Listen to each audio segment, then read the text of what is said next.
All right, we're preparing to go live on YouTube, and I am so freaking excited to talk to everybody. This is gonna be a fun show, fun show. All right, let me just make sure we're doing good. It says redirecting to YouTube, so this is good. Okay, so guys, we're officially live. All right. Fantastic. Whoa. Did you bring your heroin?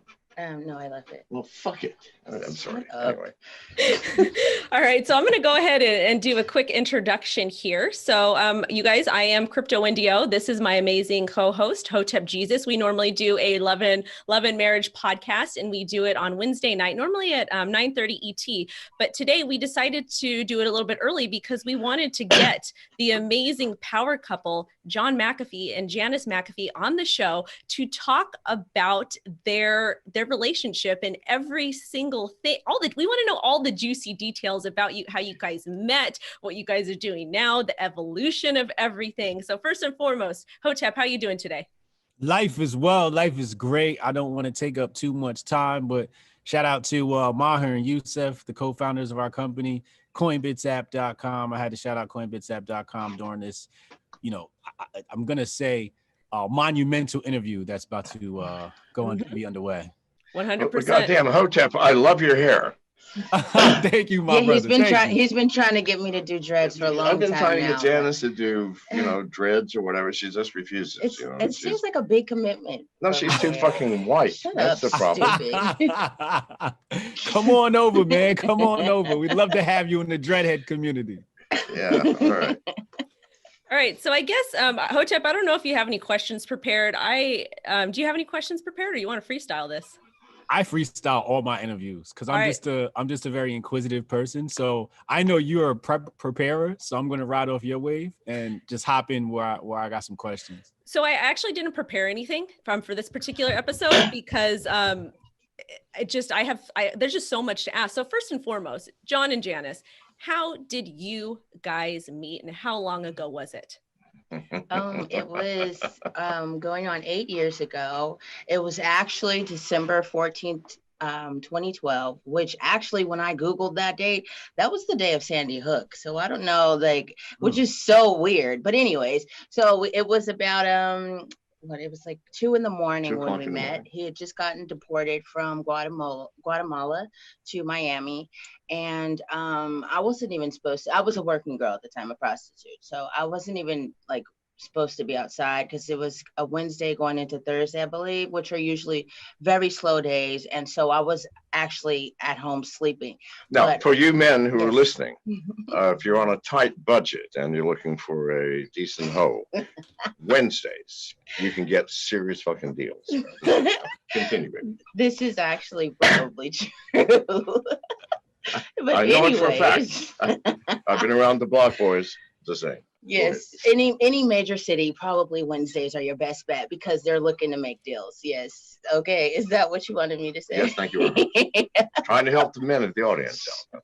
And trust me, the crypto community, they fucking need it. They need all the help they can get. Oh, do they not? Jesus. I mean, I've never seen a more clueless community. But go ahead, baby. I'm sorry. It's okay. So anyways, I was out and I was actually going to leave South Beach to go to somewhere else. And my car happened to be parked near his hotel. And I saw him standing on the corner talking to someone. And as I walked past him, our eyes met. And, I smiled and nodded, but I kept it moving because, I sized him up. I'm like, he doesn't look like he has any money. And he doesn't look like he wants to be bothered with me. Right. And so that was, I think, a true assessment.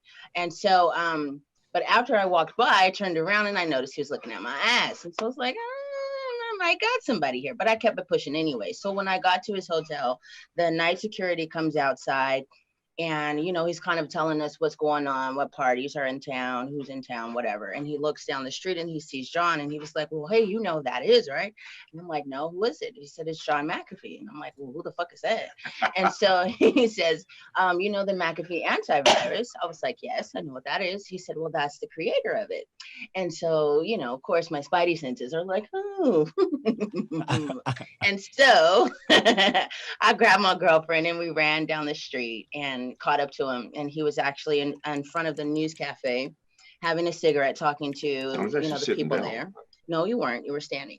And so I walked up to him and I asked him for a cigarette. And so as he was lighting me a cigarette, he said, "What are you girls out here doing? Drugging and rolling old men?" To which I replied, "No, we don't use drugs." And so that basically told him that, yes, I know, well, basically he was saying he knew the score. We told the truth about each other up front. I let her know, I've been around the block. You girls out here drugging and rolling old men. Listen, I know where it's at, right? And I let him know I'm good enough to not need drugs. Yeah, so. She's good enough. She doesn't need drugs. And okay, well, fuck me. Go ahead. Sorry. Sorry. And so, after, that little bit of conversation, he kind of looked like, fuck me. Okay, am I doing this? And he's like, kind of like, yeah, I'm doing this. So he's like, come on, what do you got? I mean, do you want to sit and have a cup of coffee? And so I'm like, yeah, sure. And so, we ordered the coffee and I thought I'd just get it out the way. So I was like, hey, are you looking for some fun tonight? And, you can get a blowjob, half price, whatever, 2-for-1 sort of deal, just to get the business out of the way. Yes. And he's like, I'm so not interested. And so I said, okay, well, what is going on with you? Like, who are you? What's your story? What's going on?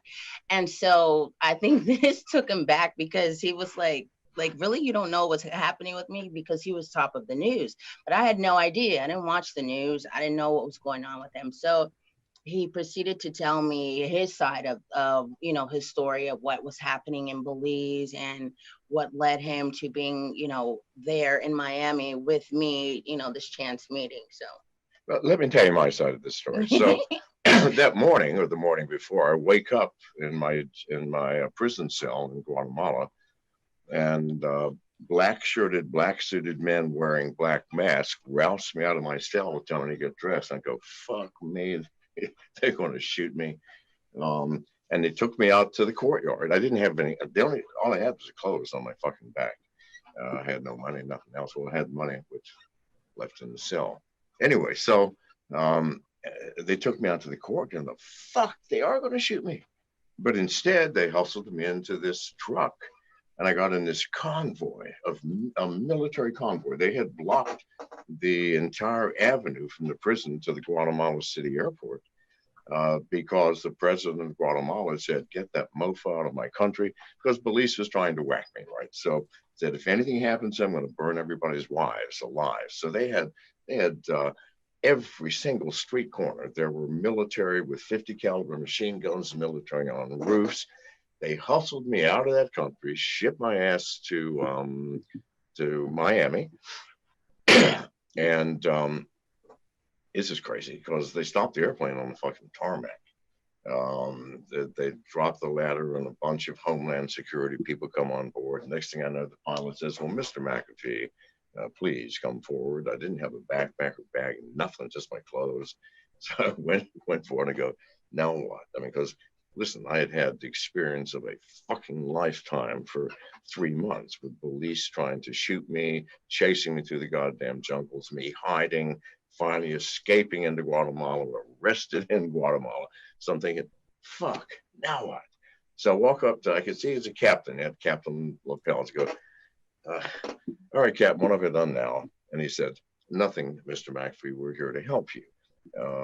The terminal has 2,000, because I'd been top of the news, possibly murdered my neighbor, tried to have the prime minister assassinated, all this other crap that the news comes up with. Said there are 2,000 reporters at the terminal. We're afraid for your safety and the safety of everyone. Said, we are here to take you wherever you want to go in America. I go, by then I had my fucking fill of people with uniforms. So I said, will you take me to the closest taxi stand? And he goes, absolutely, sir. So they ushered me off the plane into a bulletproof SUV with a whole fucking line of SUVs in front and behind. He said, you'll have to wait a few minutes. So they had cleared, okay, I came in on TWA. They had cleared the northwest arrivals area of all the people. Nobody, not a single goddamn person. There was one taxi cab with an Indian, a Hindu taxi driver wearing a fucking turban. And he's got both hands on the steering wheel in the 10 and 2 position. I'm sure they told him, put your hands here. And he's looking like this. They usher me into the taxi. The captain shakes my hand and says, welcome back to America. I mean, tears actually came into my eyes. I'm thinking, is this actually happening? And they're not arresting me, torturing me, nothing? And the Indian turns around and goes, who are you, sir? I go, I'm not really sure right now. Can you take me to South Beach Beacon Hotel? Wait, you got muted. Time. Pardon? Uh-oh. What? So we got okay, muted. there you go. Oh, there you go. Okay. So anyways, I just said, I don't know who I am anymore. Just take me to South Beach, the Beacon Hotel. I didn't have a penny. I couldn't pay for the taxi fare. So we got to the Beacon Hotel. I said, please wait here. He says, no, it's okay, sir. It's okay, sir. I said, wait. Went in, the concierge knew me. Every time I went to Miami, I said, will someone please pay the taxi out there? And can you get me a room? They didn't say, because I'd been top of the news for a fucking month, playboy, murderer, assassinator, debaucher. I was living with 7 fucking women. So anyway, they give me the presidential suite. I come back down. I have no money, so I borrowed a phone, called a friend. A few minutes later, someone bought me a paper bag with $5,000 in $5 bills. Now, Janice can verify this because I paid her that night $1,000 in $5 bills. Okay, took an hour, which was incredibly difficult to count because they were super crisp. So anyway, so they paid my taxi. I now have some cash. Now, I'd been in a Guatemalan prison now, and I had money inside the prison. And I didn't speak Spanish very well, so I couldn't watch television, couldn't carry on a conversation. So I just made sure that the guards brought in hookers, 4 or 5 a day. I spent all day long fucking. I mean, the last thing in the world I wanted right now was to fuck. What I wanted, because what I desperately missed in Guatemalan prison was good fucking coffee. Even the guards, no matter how much you paid them, all they could bring you was instant goddamn coffee. So I went to the news cafe, man. And I'm going, am I a happy fucking camper? And then here comes a couple of hoes. I said, listen, last thing in the world I want right now is pussy, ass, nothing. Right? Yes. So anyway, I sit down, and the white hoe is clearly on some. She was on Molly. On some fucking drug, which made her completely useless. And I finally leaned over to Janice, who was coherent and very intelligent, said, can you get rid of the white bitch? And she whispers in the ear, and the white bitch evaporated. It's just like, poof. So Janice and I, we talked. We talked for 2 fucking hours. Yeah. So finally I said, listen, I'm going to give you $1,000. Come back and spend the night with me. I do not want to have sex. I want to cuddle. Try getting cuddling in a prison. And seriously. The kind of cuddling that you would enjoy. Yeah, I mean, seriously. I mean, yeah, right. I mean, it's a hard motherfucking thing to get. I mean, listen, I've been jailed 21 times in 11 countries. I've never been cuddled in prison. So no, I said, I'm going to give you $1,000. Come back and cuddle. Why don't you take the story from here? Yeah, so we went back to his room, and First of all, she didn't believe it. No, I didn't believe it at all.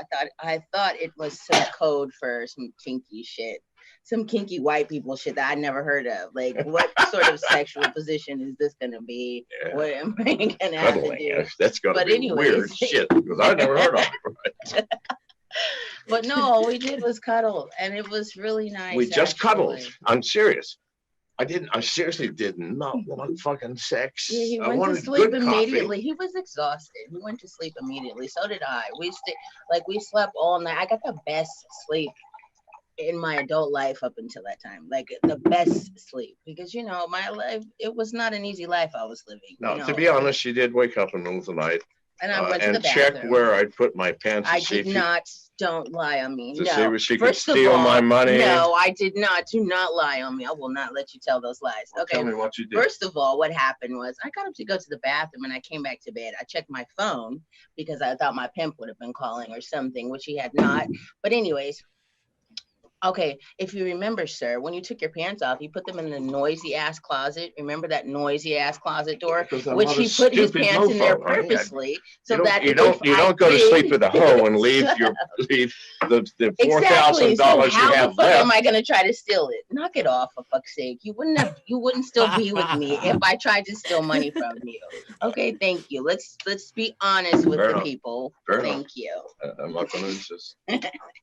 Whatever, knock it off. So anyways, the door was super loud, right?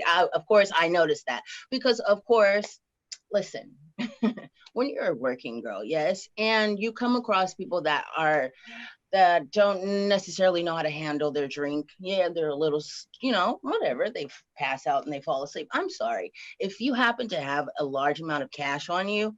I'm sorry. All right. Yeah.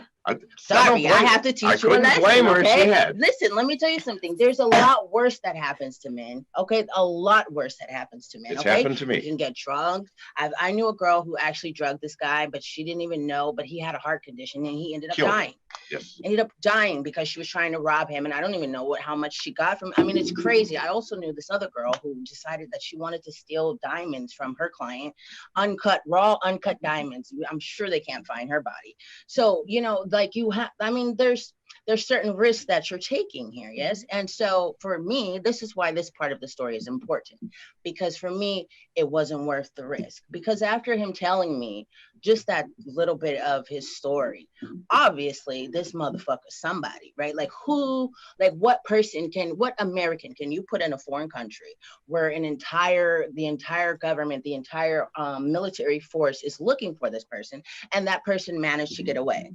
No one but John fucking McAfee, right? And so for me, it was just not smart to try to take him that way, or to try to roll him in that way. The hoes have not stolen to me for 37 years. I'm just saying right now. Okay, that was the last time a host stole from me, and you learn after a while.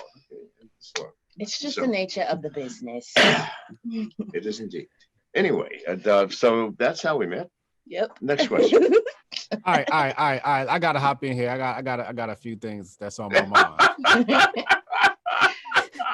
How do you come to the point where you're like, we want to be together? Oh, that took a very long time. So what happens directly after that night? Like it does. All right. So hang on. Overnight. By the way, we spent virtually every night since that night together. Yeah. All right. Except for when I out of town. Now, visiting. I knew for a fact that Janice had a pimp, and she had him for 10 years. Yeah, I did. Hoes don't leave pimps easily if you've had them for 10 years. So I knew I was in for a long, difficult road. However, this is the most street smart woman I've ever met. I'm serious. The most street smart, intelligent. No, seriously. Observant, situationally aware. Well, that's me. Yeah. I can't be with women that I got to worry about, but the shit hits the fan, and the shit has hit the fan many times. Many fucking and times. Sometimes I've been the cause of that. Yeah. I mean, fuck me. Just a year ago, we got out of jail from the Dominican Republic. Yes. That was a close goddamn call. One of the closest I've been in, and certainly the closest you've ever been in. Mm-hmm. But because she and I both knew exactly what to do, we only were in jail for 4 days, and we're not there yet. We're not there. I'm not part of the story. We're not that part of the story. So what happened? How'd you get all right. Okay. I'm sorry. No, you go ahead. I'm sorry. No, go ahead. Continue. Please. No, continue. I'm loving this story. Like, this story is just so intriguing. Go ahead. So what happened after that was, we spent the night and get up in the morning, and I'm for sure he's going to say, okay, nice knowing you, bitch, whatever. And so he's like, well, listen, I've got this interview I have to go to. Are you going to be here when I get back? And I was like, wait, what? Am I going to be here? Fuck yeah, I'm going to be here. Hell yeah. So he was like, okay, yeah, go ahead and have breakfast, charge it to the room, whatever. So he leaves, and I go downstairs to have breakfast, and I'm sitting out front of the hotel. And this cab driver comes, he parks right in front, and he comes directly over to me. And he says, are you here with John McAfee? And I was like, who? And he said, you're here with John McAfee. You know John McAfee, right? I was like, no, I don't know who you're talking about. And he was like, yeah, okay, so can you just tell him that his cab driver's here? And I was like, well, I would if I knew who you were talking about, but I don't know who John McAfee is. See, before you can understand all the rest of this story, Belize was trying to whack me in a Guatemalan jail. I'm a difficult person to whack. I really am. So I'm as slippery as a goddamn pig. So now, when I was deported from Guatemala back to the States, because Belize had demanded that Guatemala ship me back to Belize where they could execute me. But in any case, so now they found out I'm in Miami. Well, that's top of the goddamn news. That's not hard to find, is it? That's public information. Now, they say they sent their henchmen to Miami. And so that's where the story gets interesting. So wow. I didn't have a goddamn cab driver. Listen, I just got into town. Yeah. My cab driver was an Indian fellow with a turban, very happy to get rid of my sorry ass. So when Janice said the cab driver came, your cab driver, I go, yeah. So he comes back from his interview. Okay. So I'm still, playing it cool. Like, nah, I don't know who you're talking about, sir, but you have a nice day. Okay. And, I sat there very calmly, ate my breakfast because he didn't leave right away. So, I'm playing it cool. But, when John got back from his interview, I was like, hey, you're a cab driver. He came and he said, he's available for you, whatever. And he was like, I don't have no cab driver. So then I'm like, okay, I did the right thing. I played it the right way. And so then he goes back downstairs. Well, actually, the cab driver, Janice pointed him out, is sitting there with 3 other, and they're burly, definitely hitmen type. So I go over and I just say, can I sit down? And they go, what? So I sit down and go, hey, who are you mofos? And they're looking at it. It's daytime in South Beach, Miami. Nobody is going to roughhouse me or anybody in front of the Beacon goddamn Hotel. Let's face it. Yeah. No, so, it's right there. It's right there on Ocean Drive. Yeah. So right. I know. So anyway, okay. So I could tell by the body language and the freaking outness that was happening. I go, oh god damn it! So I've got some serious mofo's here now. So anyway, I said, well, listen, it's nice chatting with you, motherfuckers. I really fucking hope I see you tonight somewhere. Very quiet. Do you understand me? They're looking at each other. So anyway. So fear, you got to sow fear in your enemies if you can. But then he comes upstairs and he's like, okay, go down. I want you to go downstairs and see if you see these guys still sitting at the table. But by then they had gone. So then we decided to go out for lunch. And that's where the first pictures of us came from when we went out to lunch. Right. When we went out to lunch, the first pictures that showed up in all of the newspapers around the world. Yeah. Me with this luscious young hoe. I looked horrible. No. But listen, if you look at some of those pictures, in one of them, there's one of those dudes, remember? Yeah. And his eyes, he's definitely a fucking killer. He's just looking like, yeah. It was an intense lunch that we went to because we went in, okay, there was well, we have to tell them where we were. We were over on Lincoln Drive, there's where the stores are, and there's like restaurants in that sort of strip area, and then you have streets that you can drive down in between where you can sit and eat lunch, right? Okay, so we're sitting there, and he starts to, I don't know what made him do this, but he starts to tell me about, hey, can you see this person right here that's coming by? Don't look right now, but I want you to look at this pocket or look at this side. They're carrying a gun. Can you see it? So I'm, he's pointing these things out to me, and I'm noticing, okay, I don't know what I'm looking at, but I can see a bulge there. It don't look like a cell phone or a wallet. You know what I'm saying? It was a fucking 38 special. And anyway. So I'm paying attention. And then, I think there was this one couple that had come by, and he actually grabbed the butter knife and like slid it onto his lap and kind of sat back. At this point in time, I'm unarmed. I don't get armed for another 3 days. Okay. Yes. Right. So mind you, I'm feeling like, okay, some real shit is happening right now. I don't know what it is, but some real shit is happening. So then, as we're still sitting there, the road that I can see behind from where we're sitting eating lunch, there's this white SUV that keeps coming back around like every 5 minutes or so. It's the same circling SUV. The block every 5 fucking minutes. So, slowing in front of the restaurant. Yeah. So I tell him about this. So we actually had a driver at this point, a town car driver, and he takes us to the mall. Where was that mall? Oh, it's in Miami. It's the big mall in Miami. I think you might know. I can't think of the name of it. Anyway, so we go to the mall just to see who's following us. And there was actually a Mini Cooper that was trying to follow us onto the highway, but the driver ended up losing them, I guess, because we got into traffic. So see, I've got, by that next morning, I've contacted my people in Miami at least. Okay. So my limo driver, that whenever I go to Miami, I always contacted him. So I called him. He was happy to see me. He said, God, I didn't think I'd ever see you again. I've been reading the news every day. How did you get out? And I go, just, close the door. We'll talk about it on the way. So he knows how to lose people. All right. I in a limo? Pardon? Yeah, well, it's not a stretch. The town car. It was a town car. Okay. It was a town car. Because I was going to say, if he lost people in a limo, he was good. No, that's impressive. No, and it was not. That would actually listen. In these impressive. Circumstances, you do not want a limo, but a Lincoln Town car with a big engine. Fuck yes. So anyway, he lost that. He lost that guy very quickly. Yeah, and then we moved. Okay, so after that, it was very clear that there were a lot of people following, watching, whatever. So then he decided to go get a hotel out in Fort Lauderdale. And so in the meantime, I'm going back and forth to my pimp. So this is now over the course of, well, that was actually just the second day we met. So then after that, we spent the rest of the week together. And so I was back and forth going, from my pimp or whatever, but I was very aware of the situation and I was nervous by not being around him because I'm like, who's watching me now? By the end of the week, I was armed. And so if I'm armed, you got to trust me. Janice will tell you.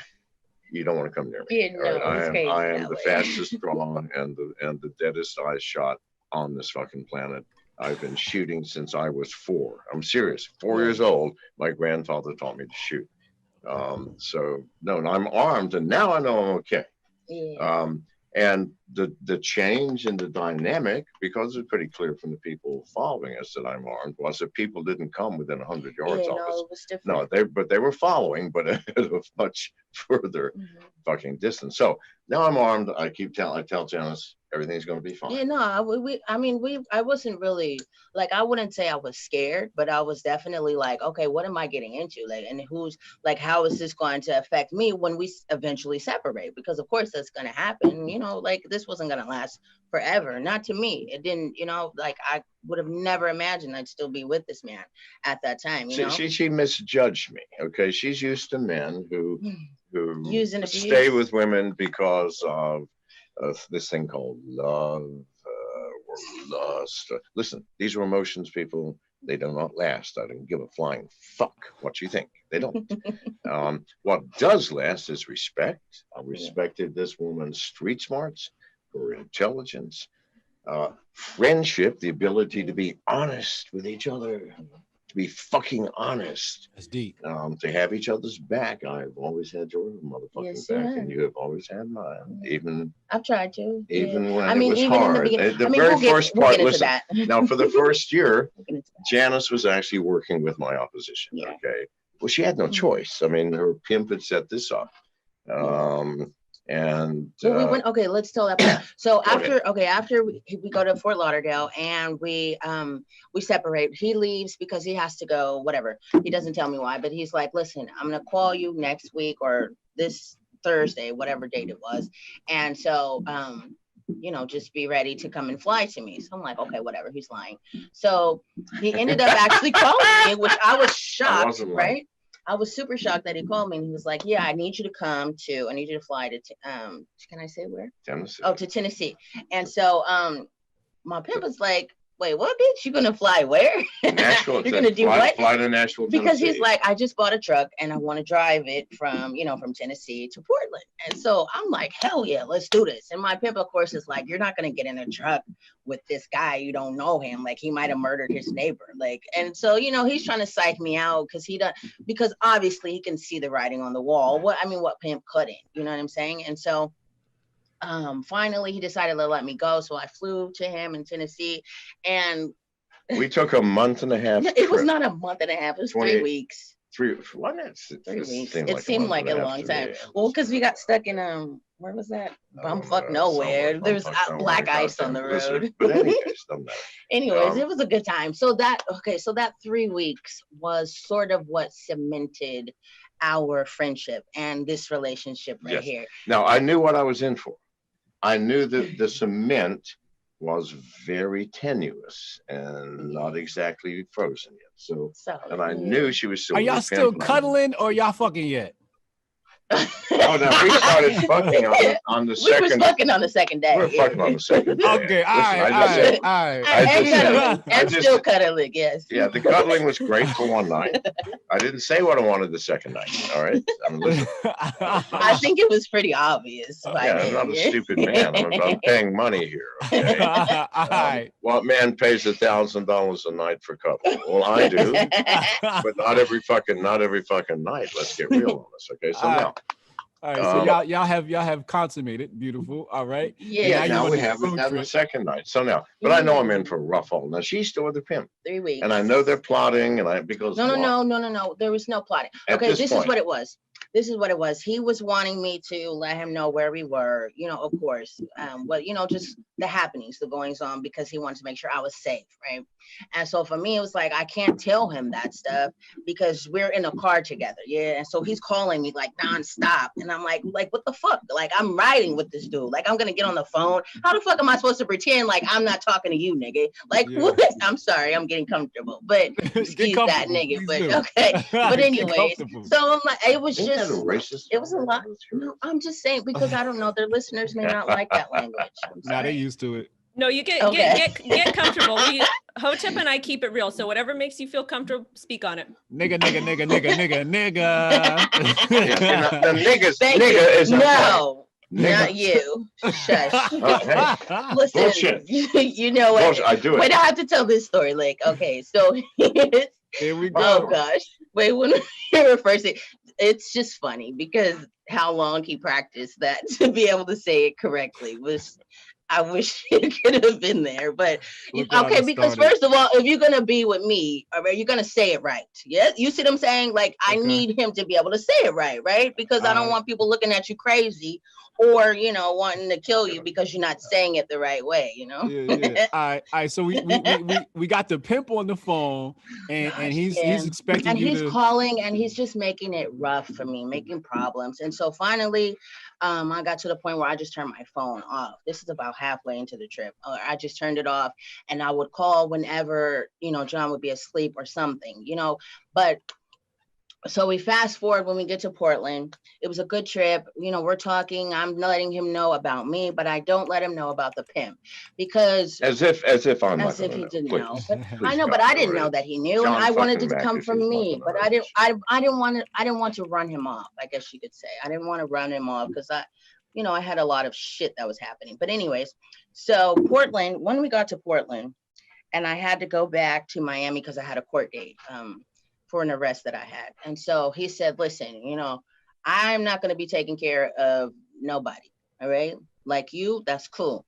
But I'm not going to allow you to be sending money to anybody to be taking care of a grown man. I'm not supporting. Now, he never said, no. He was way more slick about it than that, than saying I ain't taking care of your pimp. He was just saying, like, listen, if you come back to me, like, you coming back to me, and you ain't gonna be, you're not gonna still be sending money to the pimp and all of this back and forth. And so I was like, all right, cool, bet I'm coming back. So, and I meant it, and I came back, and everything was cool for a minute. But let me tell you something. All right, so this man, which was cool because we it was discussed and everything was cool. Everybody, he's got girlfriends, yeah. So he's got girlfriends. He had one come and live with us. That bitch was okay. She was okay because she wasn't actually trying to run the house.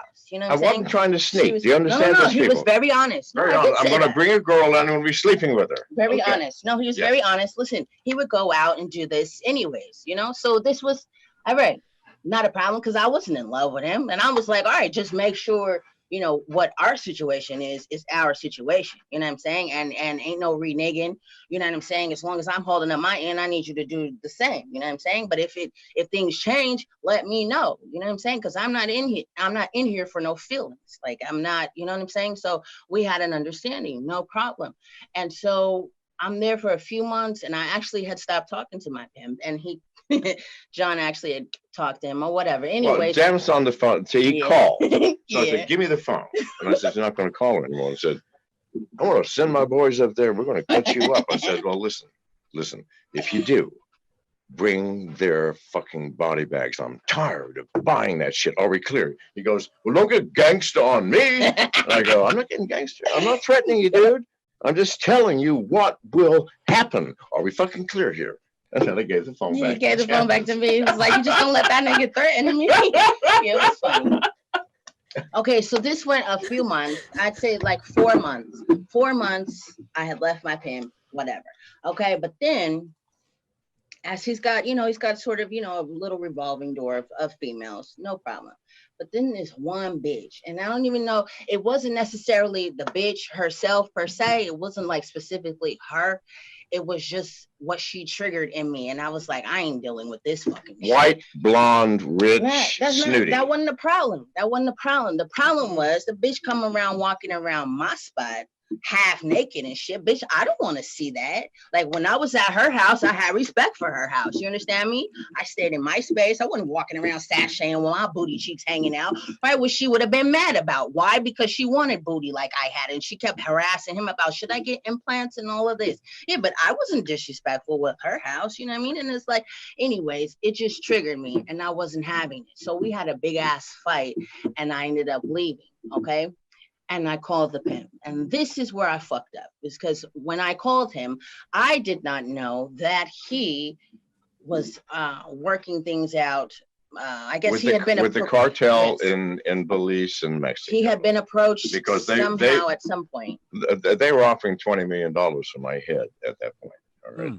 Now, I've actually had more offered for my head, and no one succeeded. But in any case, so they basically forced Janice. Yeah, so unbeknownst to me, he had already had this arranged. And so when I called him, I said, I don't got no money. I need you to send me some, send me a plane ticket, because I'm not staying, because I didn't want to stay. If this was what was going to be going on, I could have dealt with that when, in the situation that I know, at least I know what the fuck is going to happen. I'm getting my ass beat regularly. And, I can handle that. I can deal with that. But this sort of situation where my feelings now I got these fucking feelings that I don't like having, because it's like, why do I even care about this man like this, So this old white prick, right? That brings all these white chicks around. Right? Yeah, why did I even care? And it wasn't even a jealousy thing. It was white just chicks coming in. It wasn't a jealousy thing. It was just there. One the Filipino girl.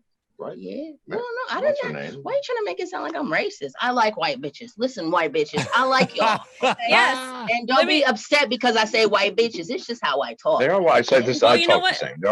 They are white bitches. I think that's okay. To me, that's okay to use. I support that. So you call me okay. I support that. Does not you're bother not me? White. Like you Italian or something, ain't you? Yes, ma'am. Yes, ma'am.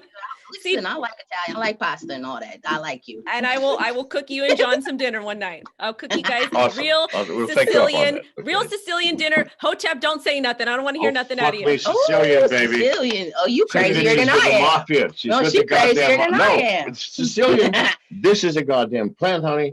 Because the mafia was also called in on us later in that same year. Wait. Hold up. All right. So yes.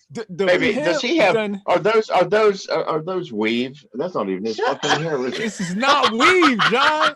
This ain't no damn weave.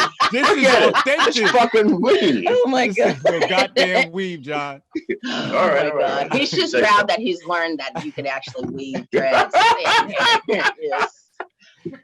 So we got the cartel done made a deal with your pimp. Yes, and they actually gave him some money.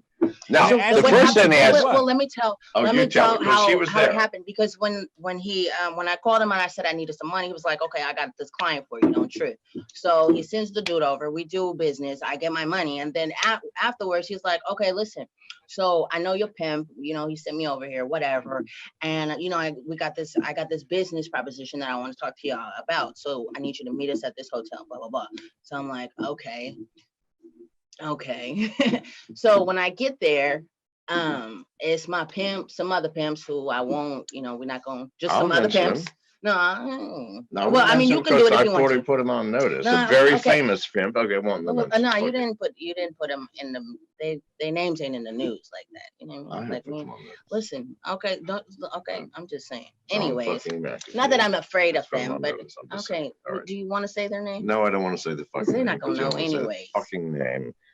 All right. They don't need that kind of airtime. My pimp is already getting the airtime. Okay. Yeah. Anyways, most famous pimp in the world. Yeah, I mean, you can Google it. There's not many. Google most famous pimp in the fucking world. Yeah. Anyways, yes, that's who it is. So we're in the room, and I eat those pimps for breakfast. Let me just say it right now.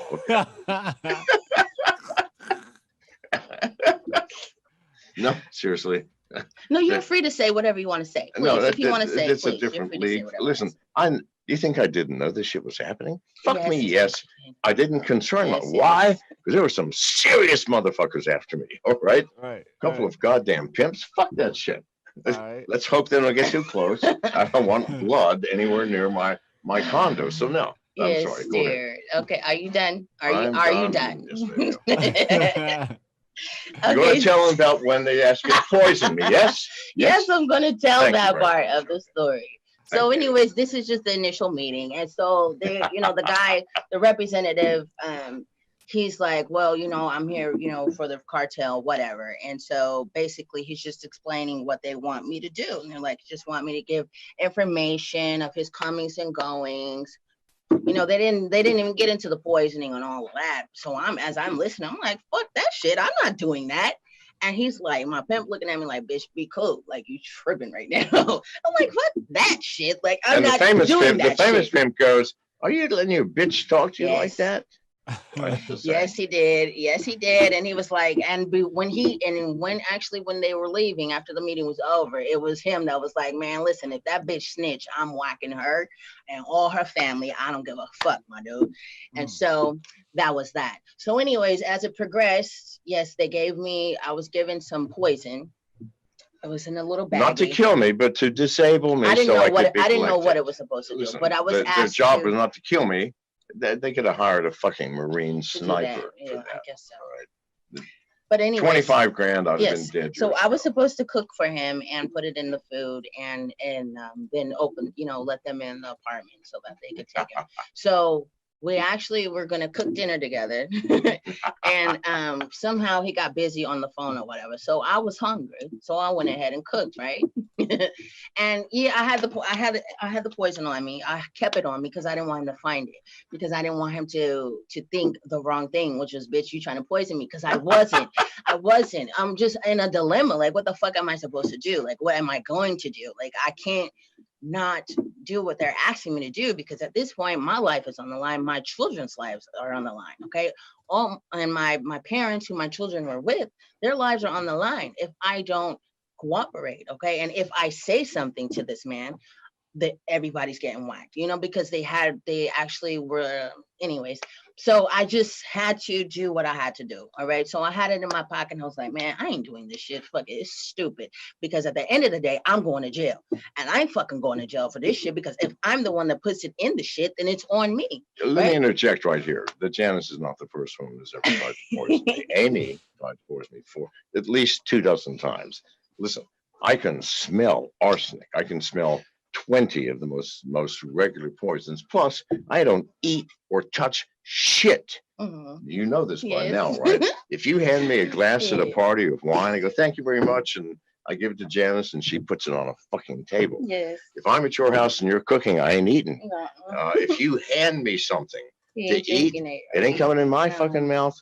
Ever. Okay, so let me tell them. All right, so I throw it in the garbage and I take it out. I take the garbage out into the dumpster and I dump it. All right, so I go back up and he comes out of the room and he's like, he comes out and he stands like it right there in the walkway of the kitchen and he's looking at the stove, then at me. It's like, oh, because I knew she had it. I knew she fucking had it. Please, I'm John McAfee. So he's like, oh, so you cooked? I thought we were gonna cook together. I was like, well, I was hungry and what, and so, I didn't make his plate. I was like, listen, you can, make your own plate, whatever, because I figured, I'll let him do his own thing.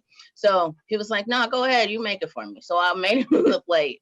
And by this point, we had a dog. So he's taking the noodles off the plate and he's throwing them at the dog, right? And he waited like, okay, make sure she ain't foaming at the mouth, right? Yeah, because listen, I know every poison, and so it was just okay. fucking So clearly, classic the John stuff McAfee. the dog ate is not a problem. So only when the dog, after 15 minutes, had not collapsed, then did he I ate. eat.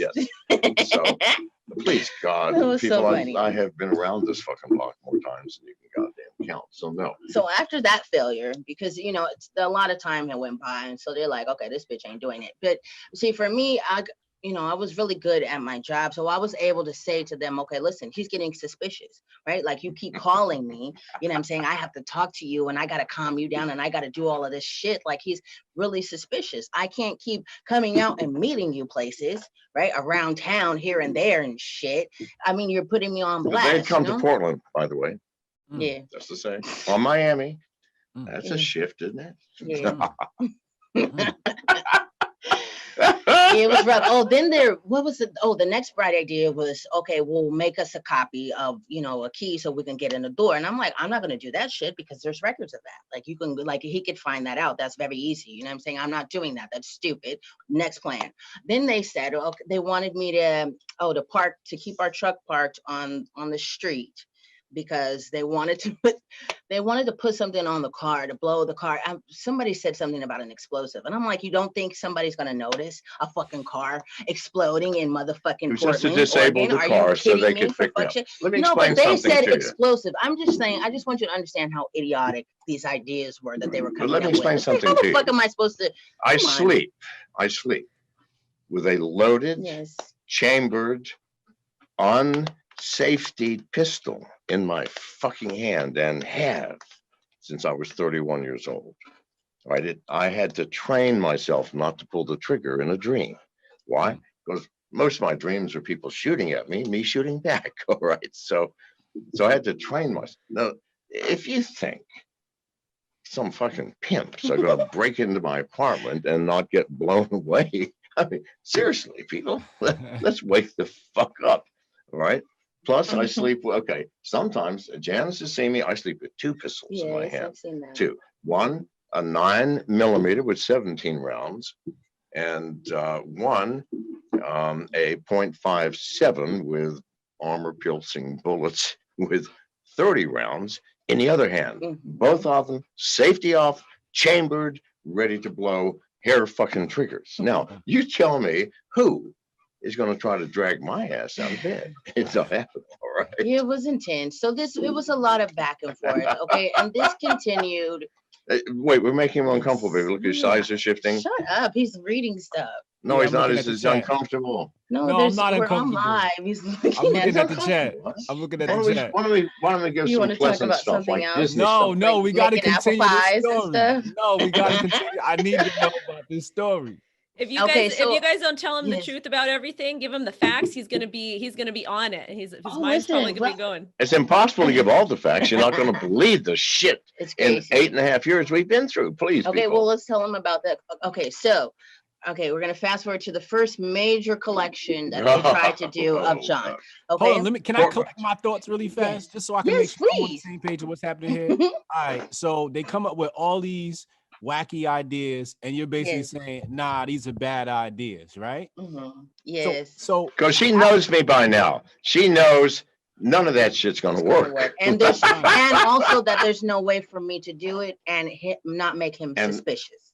Right. And not make him, because the whole thing was, all right, John wanted me to stay with him, and so they needed that to continue. They needed for him to want me to stay around. Okay. And so if I was making him suspicious, then that means that he might want to get rid of me. All right. And so that's what they were worried about. They didn't want him to get rid of me. I knew what the fuck was happening.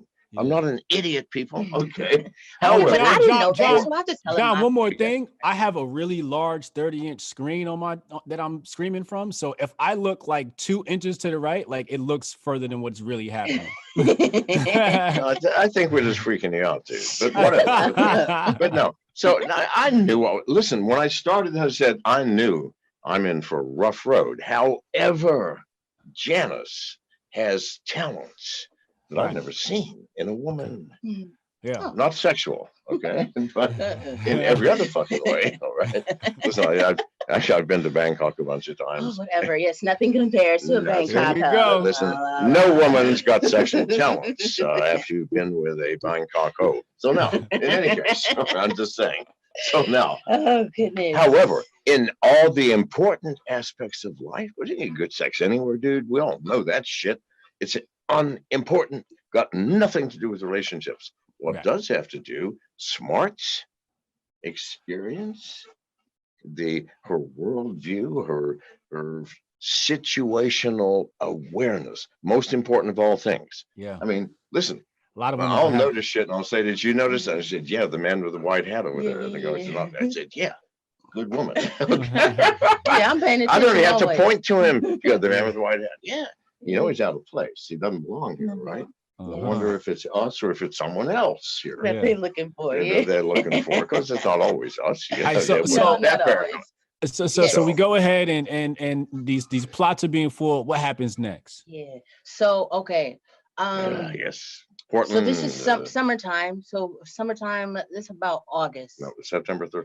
I know. No. But I need to tell the before. Oh, we get before there. that. Okay. Okay. yes, So yes, about yes. August, our building is sold. Yeah. So our manager, the apartment manager, she puts on everybody's door. that $20 million this building Yeah. went for. Okay, that management is going to be changing, that the building was sold and management is going to be changing. Okay. And so we get that note on the door. The very next day, management has changed. Which And the management that comes in clearly has never managed a goddamn condo before. I mean, they're clueless. no, and in fucking my clueless, experience, all I right? don't think that's the sort of thing that Listen, happens Janice overnight forgot that to way. bring my Yes. heroin, so I'm drinking it. If Shut that's against the rules, fuck Yes, you the guys. All heroin, right? yeah. So just saying. Okay. Anyways. Go ahead. So, okay. New management's there. He looks sketchy, whatever. He's not even doing his job. He barely comes in. He comes in at 10 or 11 in the morning and leaves at 2. The building manager. Yes. Okay. But now also what happened was the Belizean soccer team came to play Yes. soccer in Portland. There was some sort of soccer tournament happening or whatever. And the Belizean soccer team came and played, which was Let me extremely explain. strange to me because of all fucking places. Like, wow, like They've never once played outside the country, not even next door in Mexico or Guatemala. Plus, it's not a professional hockey team. It's made up of part-time firemen, part-time plumbers. No, it's like never in the history of Belize has their soccer team left the country, and they go from Belize 5,800 miles to Portland, fucking it was Oregon, crazy. to Now, a goddamn soccer match. mind you, okay, now with everything going on with my PMBS, one might think that, okay, bitch, of course, why wouldn't you know that the soccer team was there? But I actually had no idea. I had no idea what was happening. This was way above my pay grade. Okay, and so, but what I started noticing, it was in our neighborhood, I started seeing Caribbean looking motherfuckers. All right, Yeah, and I'm this like, is okay. Portland, Oregon. And it's a Ain't no neighborhood. Caribbean looking motherfuckers in Portland. No, not at all. I was the blackest thing in our neighborhood. Yes, Okay. There was absolutely. like, it's where hippies are, right? And not to say that black people aren't in Portland, but they just weren't in that area where we were. Okay. So But suddenly they're everywhere. Yeah. By the way, statistically, okay, there were 47 people who came and 26 who left. So wow. the remainder stayed, oddly enough, in Portland. Uh. So now, continue. So by then so I think John had went out of town before the event happened. This was the 13th of September, I believe. And so before 13th is when the event happened. yes. So that weekend before the 13th, he was out of town, and we had a gentleman from a biker gang who was staying with us to kind of keep me safe because you know, people were really scoping out our building, you know, but they were like across the street, there was this old sort of secondhand store where they sold all sorts of shit, but it would be closed, you know, after hours, and people would be standing there looking in the window. Looking in the goddamn like, what are you window. looking at? There's nothing to look at. Nothing in the to store. look at. I mean, for an hour. Or sitting at the pizza shop for like hours on end, just sitting, not eating anything. Caribbean looking mofos. Yeah. So when John comes back, our security is arrested for child abuse. Okay. On September 13th. Yeah, for child abuse. Both of our security. All right. Yes. Well, the one was arrested, and the other was the wife. Both of them were biker gangsters. Okay. Why? I like to hire gangsters because they don't run when they're shot at. Yeah. Whereas Pinkerton security hide as soon as the bullets fly. You shoot at a goddamn biker gang member, they're going to fucking get pissed off, not scared, and they're going to shoot back. So anyway, so one was arrested, the other left. Well, she was trying to get him out of jail. Trying to get him out of jail, allegedly. That was the start. That was at 2 PM. Now, at 6 PM, I get a call from the American Embassy in Belize, a gentleman named Balthazar Garcia, head of security, a Belizean, for the American Embassy, and a close friend of mine. He said, they're going to try and pick you up tonight. I go, oh, fuck me. I cannot wait. He said, and it's going to be serious. I go, how serious? He goes, real serious. And he goes, if I were you, I would leave. And I go, no, if I leave, I'm not going to know, dude, am I? So I didn't say anything to Janice. No. At 8 o'clock that night. No, it was like 11 o'clock. We was binge watching. When's the guy with the flashlight? It was like 11 o'clock. Okay. We was binge watching Family Guy. Yeah, we were binge watching Family Guy. And I know nothing's going to happen before 2 AM. Why? That's when shit goes down. I'm sorry, always. So and our apartment, it's 11. Where our apartment was situated on the corner, so we could see all the roads, right? And so I'm looking. Happen to look outside, and there's this gentleman there, standing at the light pole, and he flashes wearing a city uniform, like he's repairing something. Construction worker vest, and he flashes a flashlight down our block like 4 times. That. Yeah, 1, 2. That. Yes. Okay. And down the fucking street. So so that I guess was the signal, like it's on. Yeah. So now I know. Okay. So yeah, the Balthazar was right. It's going to be happening, but I didn't worry about it because nothing's happening till, well, sometimes as early as 1, never before 1. So I'm hanging out. Yeah, so I fell asleep. At 1:45, I tell Janice I can't sleep. I'm going to go just look out the window. So I go look out the window. Yeah. I open the window and I hear motorcycles, Harleys, idling a couple blocks away. I'm going, idling Harleys, 1 o'clock in the fucking morning. Now, that's really goddamn strange. So I hang there and I'm just listening. At exactly 2 o'clock, here come 2 police on motorcycles, police motorcycles, followed by a black sedan SUV, a black SUV, and a fucking garbage truck. And they stop right in front of the fucking condo. I went running in. I go, Janice, get up. We're leaving. Now, I didn't know whether she was going to follow me or not. You weren't even sure, were you? Yeah, no, she thought I was sure. crazy. I was like, what is you talking about? I'm asleep, first of all. So I go, get up. We're going now. So we run out, run down the hall, go down the stairs into the basement, not the basement, but with the car garage where they've got stacking cars. Yeah, it's like on an elevator system. It's just 2 levels. There's no way out. There's no back door here. There's only the front. So we're kind of trapped, but I'm never trapped. Kind of trapped. We were trapped. We were trapped. Sure. So I turn on the light in the garbage room and I go, we're getting in the dumpster. And I Janice said, no, goes, the fuck I'm not. I ain't getting in that. I ain't getting no. Well, no, siree. Mind you, I'm still thinking he's half crazy, okay? Because he's like running around, and so I'm looking at the cameras like, oh my god, they're gonna kick us out of here because they're gonna look at the security footage and see our dumbasses running back and forth in their parking garage in the middle of the night, right? But however, Janice saved our lives, okay? As you will understand later. So now I go, fuck it, okay. So I didn't get in the dumpster. We're gonna climb up on the second level of because they, this is a place where they raise the cars and park them multiple levels. We're climbing up on the second level, hiding under a car. That she goes, okay, Yeah. perfect. So we climb up, Get up there. hide under some car. I don't know what the fuck it was. Now we get settled. We get settled. Now, and the lights go off. Okay, so mind you, the lights and the lights go out because they're the lights are motion motion sensitive. The lights go out, so we're there in the dark. And I'm hearing people coming in. I'm hearing people on the foot, on the stairs. Finally, the door opens to the garage. I hear it open very quietly. The lights come on. Yep. Right. They did. Lights come on. And they stayed on. And they stayed on until 4:30 in the morning. Now, now there was nobody in there talking. You couldn't even hear them walking on the floor. You could just sort of feel the movement. You could sense the goddamn movement. They were clever. So they were in there. But you could inside hear people running up and down stairs. There was a lot of commotion in the lobby. So much commotion that the following day, they said, "What was going on last night?" One of our neighbors. You could hear the running up and down the stairs. So now, and there was this thing at 4:30 in the morning, the gates open. And the gates of this condo. Now, no one can open those goddamn gates at 4:30 in the morning except someone with the thing. A car didn't come in. A fucking garbage truck. They backed it. They backed it in a little. They backed the garbage truck in. The dumpster out. They rolled the dumpster out. They dumped the dumpster. Garbage. Crushed it.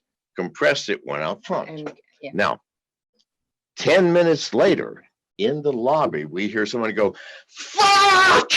Yeah. Because we're not in the dumpster. Because they found out we weren't and we're in the not dumpster. in the goddamn garbage truck. Okay. And we wasn't in our apartment. So now they've wasted all this time, right? Now they have to get, now it's, time is running out and they're going to have to listen, leave. I know how this shit goes down. If you come up at 2, if you ain't done by 5 in the morning, you get your fucking ass out. Why? Because there's going to be people watching, witnesses. So I know we're safe. And it was a weekday. So now, people are going to at be 6 a.m., that motherfucker, that new building manager that just started a month before when the building was instantly and spontaneously sold, comes in. And he comes into the basement, goes into the media room where they keep the videotapes. Because they're taping all this shit. Grabs some tapes and leaves. Okay. We wait another 2 hours, 7:30 in the morning, before I say, okay, it's safe now. It's safe. We climb down. I don't even have a goddamn shirt.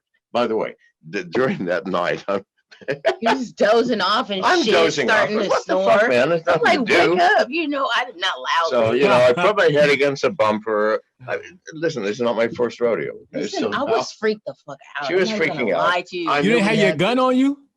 No, absolutely not. No, because you know what? That's what I said to him, and he was like, "No, because what if it was really the police?" Yeah, but there was just not. in case. It was but not. it wasn't. If it was really the police, I'm getting shot. Yeah. All right. Yes. Okay. Now you realize you can get crushed in a garbage truck and survive. No one gets killed.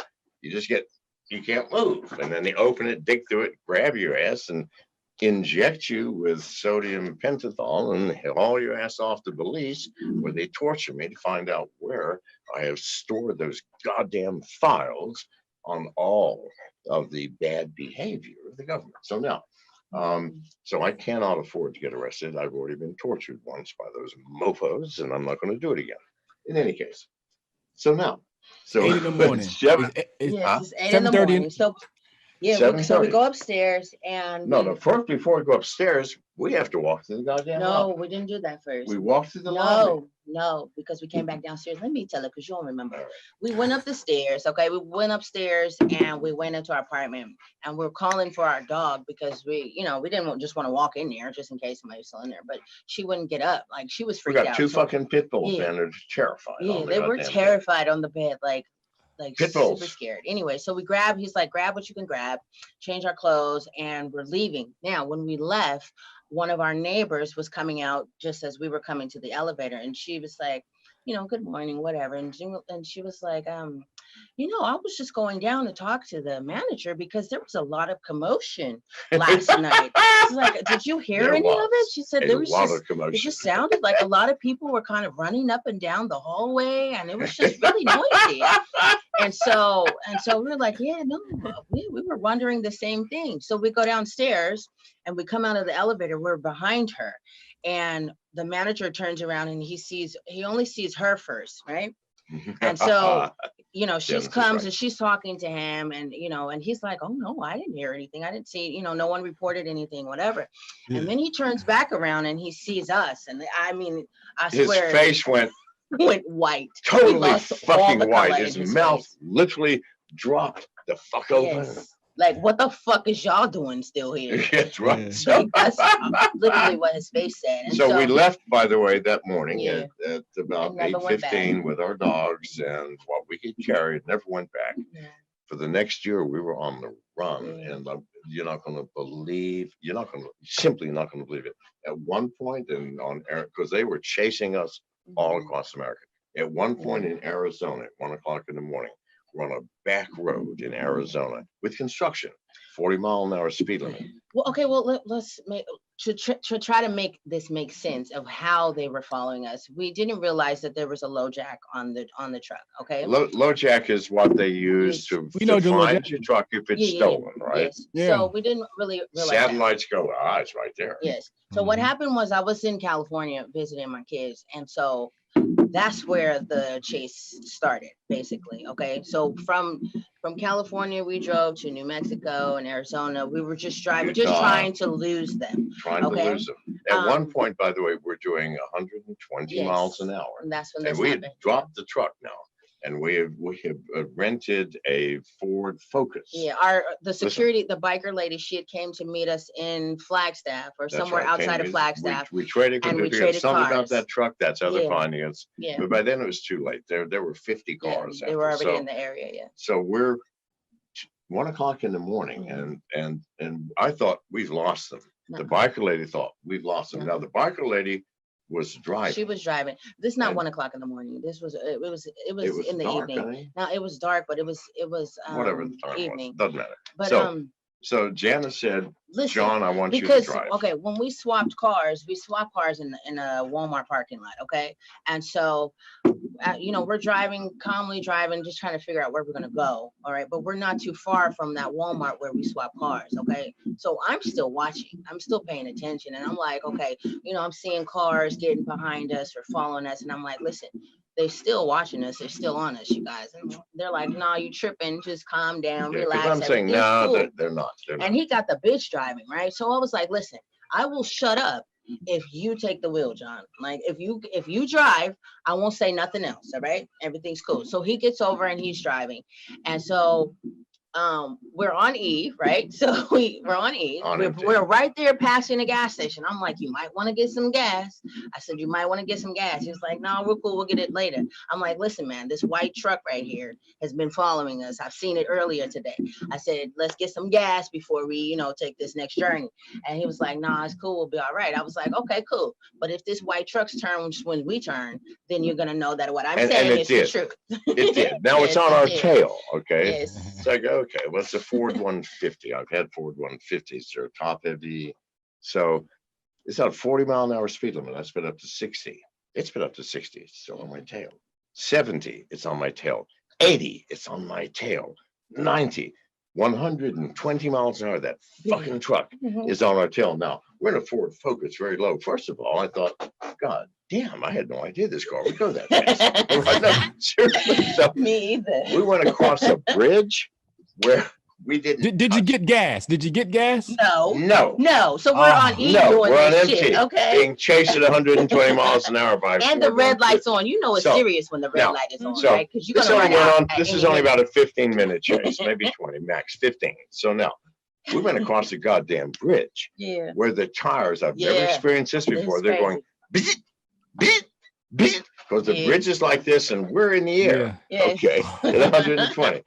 So I'm thinking, those poor mofos in that goddamn probably truck have freaked got to be out. terrified. And I know they're thinking, Jose, we're going to die. It ain't worth the money. Jose, we're going to die. Yeah. So 15 minutes later, After that, yeah, they slow down. that fucking truck disappeared in the they background. they Now, just slow if down. you've never gone up against a car doing 40 when you're doing It's 120, freaky. you're closing at 80 miles an hour. It is the It's spookiest freaky. thing you can And the bitch was freaking out. She was, and the I'm bitch like, is freaking I'm out. like, Thank listen, God she like, wasn't just be driving. We'd have been quiet. dead by Yeah, now, man. so. She was making me nervous. I'm like, listen, just shut up because you're gonna distract him and then he gonna hit something and then we gonna roll and we're all dead, bitch. Yes, Like just so- calm down. He got this. So now we do make it to another town to where now I know I'm fucking fumes. Yeah. So we So we have had to to gas stop. up. Yeah. But Unfortunately. listen, he kept it floored the whole way till we got I to that kept next it. I did town. 120 So there was no all way the way that they to would the have been next fucking close town. behind All us. right. Yeah. Passing, I know we freaks the shit. Can you imagine you're driving on a road that's got construction on it at 40 miles an hour and a car passes you at 120? Yeah. No, I mean, I could see the cars going, ah, ah, ah. Yeah, that was freaky. Yeah. It was crazy. So In we the Ford Think about Focus. Yes, in the in a awesome fucking, listen, cars, I could by do a the way. Ford Focus commercial better than any man on this goddamn planet. If they had any sense, they'd go, hey, well, listen, do it for a fucking commercial for us. Because I'm telling Janice, when we finally got down, said, fuck, can you believe this car did that shit? Because it was as fast as it would go. I mean, Yes, it wouldn't go no foot further. was at the floorboard trying to push it through the fucking floorboard. My ex had a Did Ford. 124. Okay. It had 125 on the speedometer. Yeah. I was Only right at 125. right at 125. Yeah. I'm going, God damn it! This is fuck me. This is a good car, right? So next town, unfortunately, by then we're gassed up. It takes a while to gas up a goddamn car. I don't care how quick you are. But the good thing about it was that no, they hadn't radioed ahead because we didn't see anybody coming, to see following us or anything. However, the following, okay, now these people are tricky as fuck. Mhm. So now now it's in the morning. Honey, it's what he's No, it was still nighttime. Hush. Okay, Just tell fuck the me. story. It's nighttime. I don't know what time it is. It was still nighttime. It was still 1 o'clock nighttime. in the morning is nighttime. No. It wasn't that late, baby. Who gives a fuck what time it is? It wasn't It's that late. It was like nighttime. listen, it was like 9 or 10 o'clock. Okay. It was like 9 or 10 o'clock. And so we get the gas and we're trying to figure out how we're gonna leave town. So we leave town going, I'm not sure, going in one direction, but it was so pitch black dark that we was like, nah, we're not going the rest of that way because ain't no telling what we're gonna meet. Okay. So we turned So back. we turned back and we went back by the same gas station. We took another road out of town. Okay. And so I'm telling him, come on, like hit the gas. Like, let's get the fuck up out of here. He's like, no, calm down, chill. I'm gonna slowly drive out of town. Slow. Now, Okay. there was a road repair truck, and there's no Yes. road repair anywhere. Yeah, one of those construction trucks. That as soon as after we got gas, pulled onto that road, the freeway, Mhm. heading north, it Yeah. turned immediately to And got follow behind us. us. It And was that's when behind Janice us. said, give it the gas. I said, Yeah. "Ah, I did. Yeah, I absolutely not." did. I was freaking So out. I drove like a 100-year-old man about Mhm. 20 miles an hour in a 60-mile-an-hour zone. Yes. So that truck followed us for what? For a Maybe little bit. 3 blocks, and then they go, fuck, him. So they turned around and went the other Yes. way. Oh, I have to tell you this part of the story, okay? Because mind you, I'm black, he's white, and we can be spotted anywhere, yes? So at some juncture, after we switched cars, before this chase happened, I don't even know, I had, A burqa. I had got a burqa because we were talking about before Portland, before this incident even happened, right? We was just talking about like, well, what will happen like in case somebody try to collect us or whatever. I'm like, I'm still black. I can't disguise myself. So he's like, get a burqa. So I had actually had the burqa with me, right? So where did we find that fucking burqa? I think I got it online, but we did not get it online. Yes, I did. We didn't buy it somewhere in How did Amazon. Ship it to us? We're moving, baby. I said this part before Portland even happened. Remember, before they even collected you, we're still in our apartment in Portland. Right, we had did have. I planned how ahead. we're going to. Yes, I do that sometimes. Yes, you're right. because we were talking about, how am I going to disguise myself? Because Burqa. I'm, so we have the burqa, and so that's why they didn't, they followed us only so far because. Yeah, that's some Muslim bitch and some Muslim guy. And I've got a Muslim beard, don't I? Right? I look like someone going, bitch, don't take that thing off, right? So now. Yeah, it was hot under there. I don't know how them. But I remember this much. We stopped the following day Yes. at some local store. And I had the burqa. In Arizona, she's wearing the burqa with the thing. She and I come in. Everybody in the store stopped frozen in their tracks. This is Arizona. You don't see shit like that. It's hot over there too. Yes, it was super hot under that thing. So we walked in and people were picking frozen in their goddamn tracks. Yes. Even their eyes were not moving. It's like, what? What? I don't remember what we bought. We bought something, paid, and left. I go, you know what? We made those people's day. That's just one. Let me tell you another. This was my most fun. Okay, I don't know where this was. This is somewhere else. I was something again, I think. On the fucking one-lane bridge.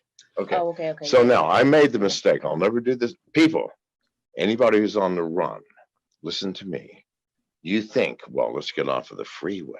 No, don't do that shit. Never, ever do that. Not if you got a cell phone or a car that was made, after 2009 that's got low jack. No, never. So I go, listen, because we've been chasing on the freeway. Someone tried to shoot us with a 50 cal, hit the bumper of a goddamn semi right in front of us. And I've never heard a sound like that. A 50 caliber ricochet. Janice goes, what was that? Crazy. What was that? And there was a Jeep up in that field, remember? About a quarter of a mile away. Yes. And it doesn't matter. Fuck but that shit. A lot of intense situations. A lot of intense. But however, this one was seriously intense. He liked it. So now, we're getting off the goddamn freeway. I think it was right after they tried to shoot us at 50 cal, right? So we get off. We're on the back goddamn road. I mean, a back road. We haven't seen a single car coming this way. We're on the road for maybe an hour and a half. We come around a curve, and a quarter of a mile away down in the valley, there's a one-lane bridge. There are two cars on the one-lane bridge stopped. Yeah. I slam on the fucking brake, grab my Kel-Tec 12 gauge, jump out, and look behind me. Because there's someone trying to stop me here. There's someone coming behind me.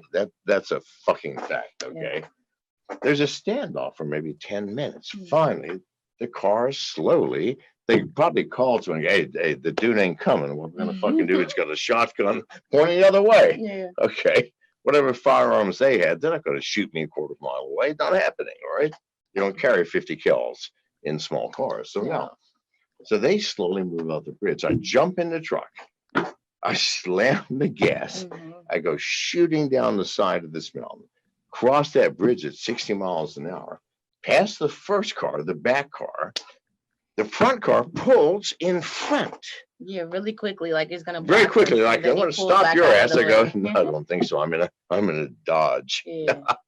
Lifted 1,500. The motherfucker weighs 4 tons.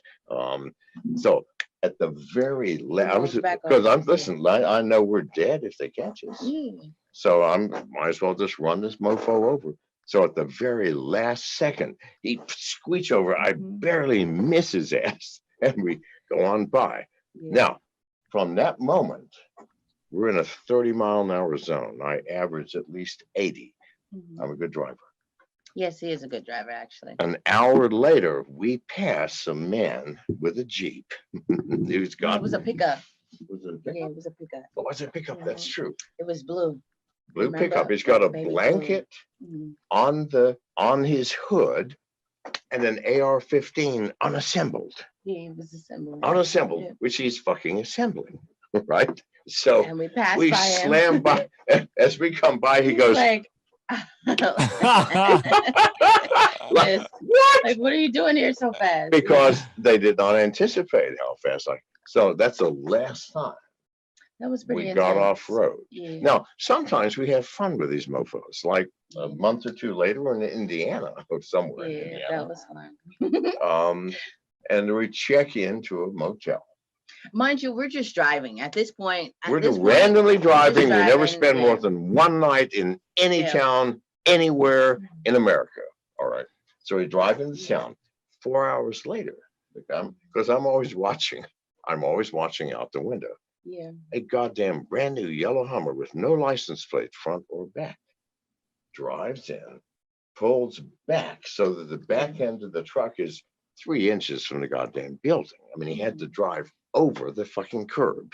to do it. Yeah, he was parked near our truck next to. Why? Because you don't have to have a license plate on the front in all states, but you got to have one on the back. Yeah. So they went in the front. I snuck out the back. I went and looked. There's no license plate on the back. Yeah, I so he run comes back and said, Janice, it. back your goddamn bags. Yeah, We're heading out yeah. the back. As they were checking in, we left. Okay. So now, and by the way, there were 4 men, obviously ex-military mofos of serious stature. Okay. So we leave, get on the freeway. I dial 911. Listen, I'm so sorry. I'm such a coward, but I was staying at the whatever the name of that fucking hotel was. It's a small town in Indiana. Yeah. And as my wife and I were leaving, I'm so fucking sorry. I'm so sorry. As my wife and I were leaving, we heard a woman in the back going, "Help! Help me! Help!" But I didn't help. I didn't know what to do. I was so afraid. So we just left. That's the one I'm from. You did the right thing, sir. You did too. Now, those poor mofos, can you imagine? They got no goddamn license tag. Probably a stolen fucking car. Yes. You know, they had a hard fucking week, right? I'm just saying. So let's jump to the part of the story. You said you went down. We finally got gas. You decided not to go, and I guess that leads to the story with the 1-lane bridge. No, that was before that, I think, wasn't it? Yeah, it was in there. I think that was a week or two before. Listen, we've got 1,000 stories. They all fold into each other. I wish we could just. No, that was okay. So that was before this chase, before the 100-mile-an-hour chase. The bridge happened. No, this is in Indiana, baby. No, I'm not talking about the Indiana situation, the hotel. That's not what he was asking about. Right. The bridge happened before the 100-mile-an-hour chase. Yes. So then what happened after y'all got gas? Y'all got gas, then y'all went to go down this dark road. Now listen to this. Okay. Yeah, so we switch back and we go a different way. And so this it's 80 miles to the freeway 40. Okay. Still in the focus. 40. Still in the focus. So we're still driving. In the fucking focus, yes. We're driving leisurely out of town, and with the lady in the back. Yes, who's freaking out. Who's supposed to be a goddamn bodyguard. She's a biker bitch who's been through everything. All right. She's supposed to be and tough. She's pissing herself in the goddamn back seat. Okay, so this truck is behind us with their, with the flashing construction lights. Okay? And they followed us for about a good 10 minutes, and then they figured. And then they go because I didn't go more than 20 miles an hour. Now I've been doing 120. So we can't be those people. Yeah. Obviously. I'm obviously some old man driving along at 20 miles an hour in a 60 mile an hour. So fast forward. Anyway, so we get out of town. We make it to the highway. Before we made it to the highway, 20 miles before the interstate. There was another car. There's a car in the fucking middle. And this was a goddamn Jeep, baby. It was a Jeep. This is now late at night. This is at least 10 or 11. 10 or 11, yes, baby. Parked in the middle between the 2 lanes. Couldn't see a gun, couldn't see anything. Just parked there. What the flying fuck? I know.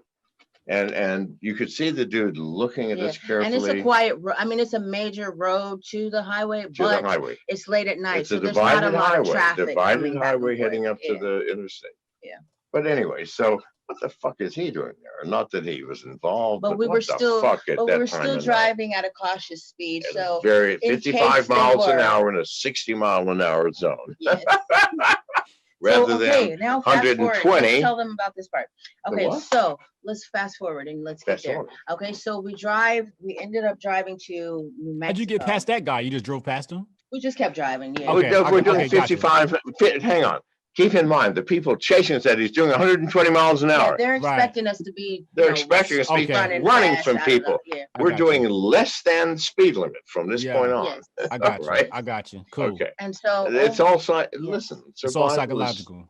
It's all psychological, dude. I'm sorry. Go ahead. And so we drove all night and we drove to New Mexico. Okay. And we went to the airport. And we were gonna fly. We were separating from the bitch because it was clear she couldn't cut the mustard. Yeah. And so I forgot about that, baby. So we call his security, his main security, a gentleman, and we call him. He's the one who we left the truck with back in Flagstaff. And so we you call can't have him, your security following you and shit like this. No, Ain't no security in the world doing happened. 120 miles an hour. That's not what happened. That's not what happened. He was with the truck trying to figure out what was going on with the truck, how they were fucking following us. Okay, so he figured out it was a low jack. And so by the time we got to New Mexico, we called him, and actually en route, we told him that we're gonna go to New Mexico and try to catch a flight, go to the airport. All right. So he drove from Flagstaff to meet us in Texas now. Okay. He's meeting us in Texas because we were gonna fly to Texas. Yeah. Okay. So we get to the airport, right? Or we get on the plane. I don't know I don't remember when we realized these people were with the shit. Yeah, but, they were with the shit then. But clearly they were. First of all, they were Belizean Mexican. I couldn't tell which. Mm-hmm. They were one seat behind us, one seat over, and 2 seats in front. Mm-hmm. So here's how I like to work. Fuck me. I ain't running if you're surrounded. If I'm surrounded, if I can't get through you, I ain't running. So I unbuckled, once we got in there, unbuckled my belt, and I went because they had one guy by himself, then 2 guys here, then 2 guys here. So I went, unbuckled my belt, went and sat next to this mofo, put my arm around, put my arm around him and said, do you think you're going to survive this flight? So he's looking at the guy over here, and the guy over there is going, like, don't say anything. Yeah. So we were arrested, by the way. No, we weren't arrested. Don't be dramatic. We weren't arrested. We got thrown in police cars. No, we did. Okay, but we weren't arrested. Thrown in police cars. Let me tell then. Okay, so I think how they figured. Well, whatever. That doesn't matter. Get thrown in the goddamn police car. You're arrested. We did not get arrested. Shut up. Anyway, so the guy, he tells the flight attendant, like, this guy is crazy. He's harassing me. Whatever. Yeah, because he's scared now. Because I'm going. I don't think you're going to survive this flight, my friend. Yes, he was seriously fucking with this dude. I was so fucking with him psychologically that he got up and he told called the flight attendant, and the police. Yes. Please remove this man. Yes. So when we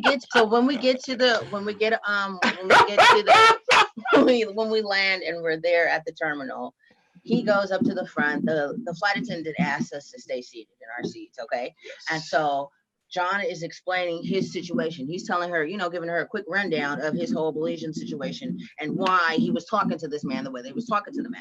So they bring the police on the flight, and the police escort us. No, they didn't arrest us. They were there. I don't know if they believed him or not. They separated us in 2 separate police cars. Would you just stop being so dramatic, for fuck's sake? Jesus. So anyways, what happened was, my darling, they didn't arrest us. I guess they believed what he was saying, or maybe they just was, he's an old man, whatever, right? Yeah, so they took us out. Instead of taking us through the airport, they took us out where the planes are, and they had 2 cop cars there. And so they did actually separate us. We weren't under arrest. They took us right to the it was a Marriott right across the road from the airport. They took us to the Marriott. You're right. Thank you. Okay, you're right. I'm sorry. See, so we were not arrested. No, we were escorted in separate cars. Yes. Why in separate cars? I don't know. But by police who were extraordinarily skeptical and turning around looking at me like, is he going to try to kill us or what? I think they might have been worried about me. Like, maybe he needs help from her. You know what I'm saying? And so maybe that's what it was. Yeah. Black woman and old white man. Yes, he's trying to kill his ass. Whatever. But now this is where it gets intense, people. So now we're there. Now we're there. Now we're there. We had to stay there for a few days waiting for his security to get from Arizona to where we are. Yeah. So we're there all night. We were there like 2 days. I think maybe 3 1 day, baby. No, 2 days. It was 2 days for sure. Whatever. Because he had to shave, actually. You're right. Okay. So now, yes. Yeah. So now, while we're there, I can recognize mofos after me a mile away. And we still had our phones on us, and he had to call security, and we had to call people. It's a balance. It's a balance. You throw your phones away, you can't communicate with security. Yeah. You keep your security, they can track you through your fucking phones. Yeah. I'd rather keep in touch with my security. Mm-hmm. So now, at that point, yes. So now it's pretty clear we're goddamn surrounded. Yeah. So on the morning our security gets there with the truck. Now we'll be back in the truck, which thank because God, he worked get rid out of the low that jack fucking situation. goddamn focus. Yeah. All right, so now, so I tell Janice. Now Janice has never seen me without my beard. Yeah. So he shaved. You will not recognize me, people, without this. And I cut my hair. Yeah, dyed it. He dyed it. Dyed my hair, cut it, shaved my beard. And we went out separately. I went out first. Went out separately. I went down first. So no, now I went. Yes, he went down first. I went down first. Now, and then I came in the out. lobby, I see obvious ex-military people. An older man, clearly an ex-goddamn colonel or something. So I go up to the fireplace. And I go, "Hi, y'all. Yeah, I've never been in New Mexico before. Isn't this fucking wonderful?" And they're trying to get rid of my ass. So they're trying to, we don't know this more. "No, y'all, where y'all from? Where y'all from? Because listen, I'm from Tennessee. God damn, I never seen anything like this country." So now, why? Crazy. Yeah. Why? Because they were looking for him. And they're looking for John McAfee. I don't want them looking at me. No. So when I come down, all eyes are on me, right? Yeah. And all eyes are on where's her. John? We know he's going to show up. And I didn't have the burqa on because there was no point of wearing the burqa. So I knew they'd recognize Janice. Yeah, of course. They had to recognize Janice, right? But when I shaved my goddamn beard at the time, you were not. Yeah, so completely different. When I came out of the bathroom, Janice goes, "Ah!" You did, baby. Yes, I did. Yes, you. I was trying not to show, but I was like, "Oh my, who the fuck are you?" Right? it is so now, but I wanted to go down because I knew they'd see Janice. Yeah. I can't hide her color. Yeah. I wish you could. Oh, I mean, when in situations can't. Yeah. So, and we're leaving in the fucking truck. And they know the goddamn They know truck. It's our truck. They know me. Yeah. They know her, right? So clearly, I ain't John McAfee, right? Whoever I am, I'm an annoying mofo. Yeah. But when she comes down and John Poole gets there, we hop in the truck. I hop in the truck. Do they leave? He didn't get in with me though. But he didn't get in with me. I got in the truck first, and then John waited a little bit, and then he came and got in the truck, and we left. And they actually did not follow us. They did not follow us. They just sat there. Okay. It was 3 days before they fucking caught up with us again. Yeah. 3 fucking days. Why? That was the tightest we've ever. Now, it took me a month before I looked like myself again. 2 months maybe. And I appreciate you dealing with that shit, baby. Okay, no, it was cool. I look so dorky without my coat. Seriously, people, you would not pay it. You wouldn't want to spend a second with me. I look really. But anyway, so that was intense. So we got out of that situation. We went and hid out at his. But 3 days later, they caught up with us again. No, we went and hid out at his. After that, we went and hid out at his security's house for a few months. For a few months. My head of security lived way back in the sticks in Tennessee. No, okay, somewhere where somebody that looked like me and you ain't got no business. Never, okay? Never seen a black woman. That kind of sticks. Okay? Never seen a black woman, and they know every goddamn stranger in the world. So we went and listened. So we were pretty safe. I mean, neighbors, hey. There's a blue Ford here. I've never seen that fucking Ford. Yeah. Who the fuck is that? You better stay indoors. No, I mean, we were safe for at least 5 months. Anyway, we could go on forever, but unfortunately, people, we've used up 2 hours. All of your time. I know. We've just been monopolizing. Oh, this was. I know, and you haven't even asked a single fucking question. I only got one question. What's that? I only got one question. Right. Yes. This is going back to the very beginning of this conversation. Oh. And this is for all men listening, right? Because I know the answer to this is going to be epic, and I know I'm gonna learn something from this. How does a man wife an ex-prostitute and not feel insecure about that?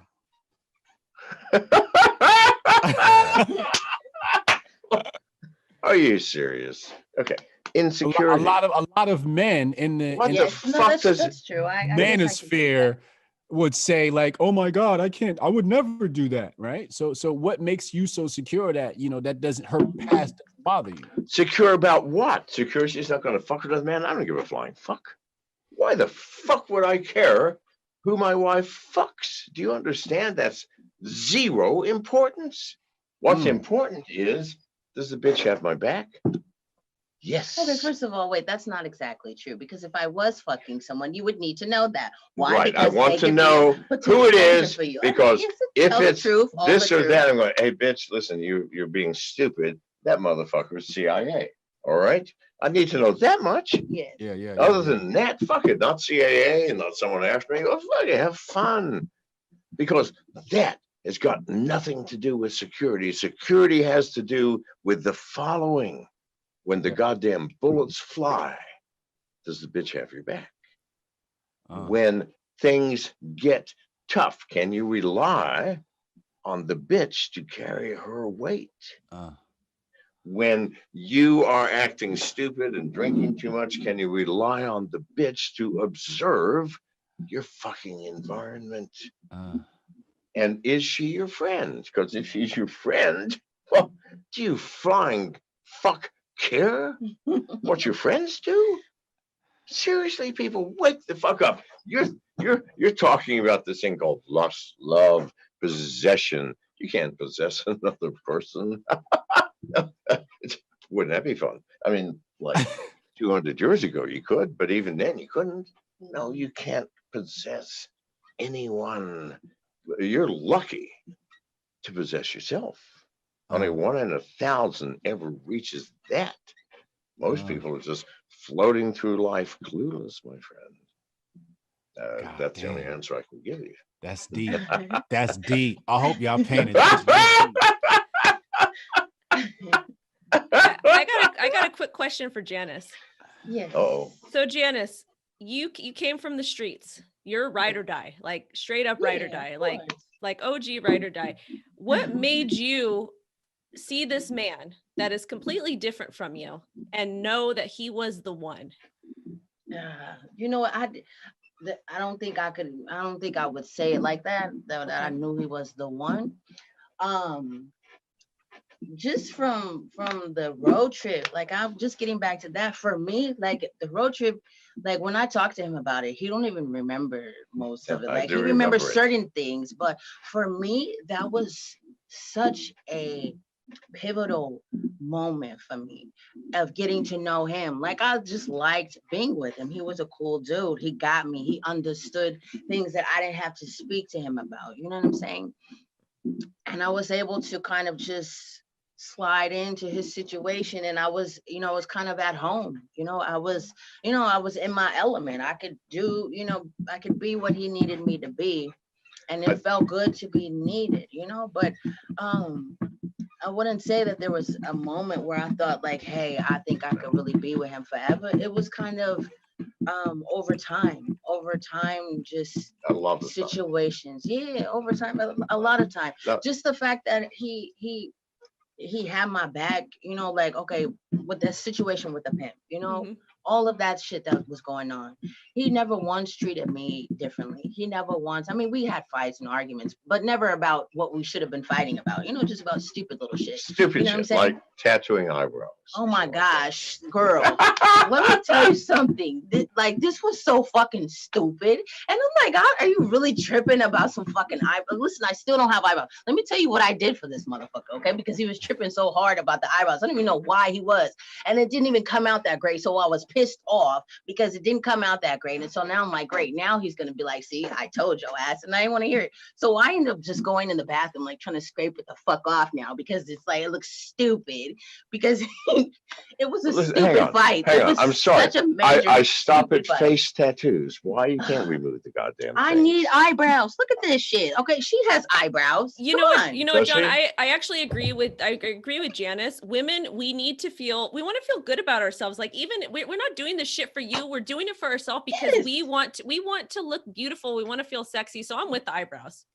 But I think what if I tattoo a tear under my eye because I'm unhappy? That he said. How the fuck do you argue with that? How do you argue with that? But it's kind of different though because you're talking about eyebrows, and if you really wanted to, you could cover. If it's a tattoo, you could cover it up. Oh no, but it's tattooing the face, yeah? It's tattooing the face. Oh my God. I'm sorry. I'm a conservative motherfucker. I'm an old-fashioned, old-school dude. So we don't tattoo the face. No I'm sorry. No, that's not what it was. I think he thought I was doing it for my pimp or something. Listen, I would Tell the not have truth. bothered me. That would not. I'm just saying. I'm old school. I'm sorry. We don't tattoo faces in the old school. Listen, I got more tats than you do. I promise you. All right. Okay. So I got no problem with fucking tattoos, but not the face. It was just That's the all I'm face. saying. Okay. Not the Whatever. He's face. lying. Yeah, no, it was just, you know. I just now I have admitted What? my conservative Yeah, fucking which listen, nature. you all would right? be really I surprised. should be a goddamn He's very Republican. conservative. He's What's that? super conservative. He's super I am super cautious about not conservative. breaking the law. He's super fucking square. Duh. For being John McAfee, he's super fucking square. God damn it! I've been in jail 21 times. Of course, I don't want to break the fucking law. I mean, Well, good yes, I know, God but Almighty! We're talking Who about would not? smoking weed. Like, do you know? Okay, even that was an issue. Let's talk about that because that was What? fucking hilarious. When What? we were first together, like he didn't even want me smoking weed because he was like, "Listen, if they come up in the house and they find it, it's not exactly legal." And so I would There have to was a goddamn sneak. Portland, I used to Oregon have to people. sneak my weed and smoke it. All right, one That was a big California, fight too. wasn't New York, wasn't it was fucking Oregon, for God's sake. All right, just saying. So now, let's make all of life fucking relative if we can. All right. Now, and we never even talked about the interesting shit. Like what? Well, the interesting stuff. We talked No, about next the time. interesting What interesting stuff? What Yeah. interesting stuff? We got time. I got time. I don't got another conversation until 5:00 p.m. Eastern time. We got another. stuff. What got time another is it hour. there now? By where are you, mofos? I'm in Jersey. I'm in Los Jersey? Angeles. Yeah, Okay, And Los Angeles. yeah. that's kind of my area. I'm Jersey. from the Bay Area. I got That's a another state. hour. I got another hour and 20 minutes before my next It's a call. state, isn't it? What you Yes, had on your Jersey is a mind, John? stage. It's near New York or something. Do I've you heard want to about share it. the New interesting York. thing? Does it have any towns or cities in it? Jersey? Shut up. No, they don't. They don't. Jersey's trash. I'll be the first one to tell you. The most interesting shit that we have had to deal with is the past goddamn year. Yes, yeah. Really? No, seriously. Well, since we had to leave America. How? Y'all just ran from the Had to leave America. cartel. The no, pimp. listen, that is baby playground shit. Yeah, No, this was super intense. no, we had some serious intense shit this past fucking year. Well, I mean- we had, okay, we'll start from where we had to leave America. We had to leave America. So now, all right, so fuck me. All right, so now, Yeah, I went to Wiki. I have not paid anything on taxes. I've refused to pay taxes for 11 years. I've already paid $50 fucking million in taxes, and people, I promise you, I have not received $50 million in services. So I stopped paying it. First of all, it's unconstitutional and illegal. It's theft in America, just by our constitution. So I stopped. Every year I sent the IRS a note. The first 2 years by mail, the rest of the time by email. John McAfee, I'm not filing a tax return. You know where I live. For 8 years, they left me alone. I've already paid $50 million. Plus, I'm a loudmouth motherfucker. Do you want to get me involved in a public dispute with the IRS? Fuck no. Okay, they left me alone. 2 years ago, with Janice, I started going on international stages: Beijing, Stockholm, London, Bucharest, telling people, you don't want to pay taxes? Here's how you do it. Use crypto. Yeah. Well, no, not just For crypto. privacy. Use privacy coins and distributed exchanges. No fucking government in the world will know what money you have. Now you got to figure out how to live. Make your money through crypto like I do. We don't have a goddamn bank account. We don't have a credit card, do we? Nothing. We don't need it. We're purely crypto. So I go on the international stages telling, you want to live like me? Here's how you do it. Well, it pissed off both the IRS and the SEC. Yeah. Now, the SEC struck first. I was the CEO of MGT, the sixth largest Bitcoin mining company in the world. They filed a subpoena against the company, not against me, but about an ex-stockholder. Now, the law says the following. if the SEC files a subpoena, you must make public the fact that you've been subpoenaed. You may not say what it's about. Our stock went from a market cap of $800 million to 3 overnight. Yeah. And the New York Stock Exchange 2 days later delisted us, which made the rest of the stock totally fucking worthless. So I resigned, apologized. Then still get death threats from that though. Pardon? From the people that lost money on that. I got a bunch of death threats from that shit. I don't blame them really, but it wasn't my fault. In any case, so now, January the 22nd, the IRS convened a grand jury to charge Janice, myself, and four of our employees with tax fraud. Now, we haven't filed taxes for 11 years. You can't commit fraud, which is lying on your tax return, if you haven't filed a fucking return. Nevertheless, the government always wins these cases. 99% of the time, if a grand jury is convened, you go to prison. Yeah. So we left. I heard about it in advance because the day after the grand jury, they raid your house at 6 a.m., arrest you, and you're never seen again. So I found out about it a week before. 4 days before, we went to Miami, grabbed our yacht, went to the Bahamas. Why?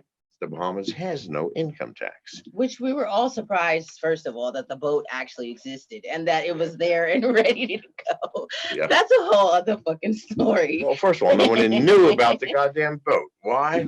I'm not a stupid motherfucker. So no. So we went to the Bahamas, which has no income tax. Therefore, we can't be extradited because international law says if you are charged with a crime, which is not a crime in the country that you're in, you can't be extradited. For example, the reason for that is Muslim women who escaped to America and they're charged with not wearing a face covering to cover their face, a burqa. That's not a crime in America. We're not going to send your ass back just because you can be stoned to death in that country. No. Right. So that's why. However, I knew that was going to be temporary. We were there for. Oh, can I tell them about the stop we made before we got to Exuma? We stopped in Bimini, yeah. And so us, John being John, yeah, we bring all the guns, right? No, 30 guns, yeah. 30 military style weapons on all kinds of different fucking guns. You fucking name it, we had it. Okay. No, so we have to do the customs, where they come and declare your things. We're not trying to hide anything. So they come on the boat. They're like, what the fuck? Like, they're literally, their faces are like, seriously, we have them all out. We have a video of this. We need to find that video. Yes. Posted on Twitter. No, we have a video of this. Customs agents going, like, what the hell? The fuck? However, I broke no laws. I declared everything. Yes. Their option are they let us keep 3.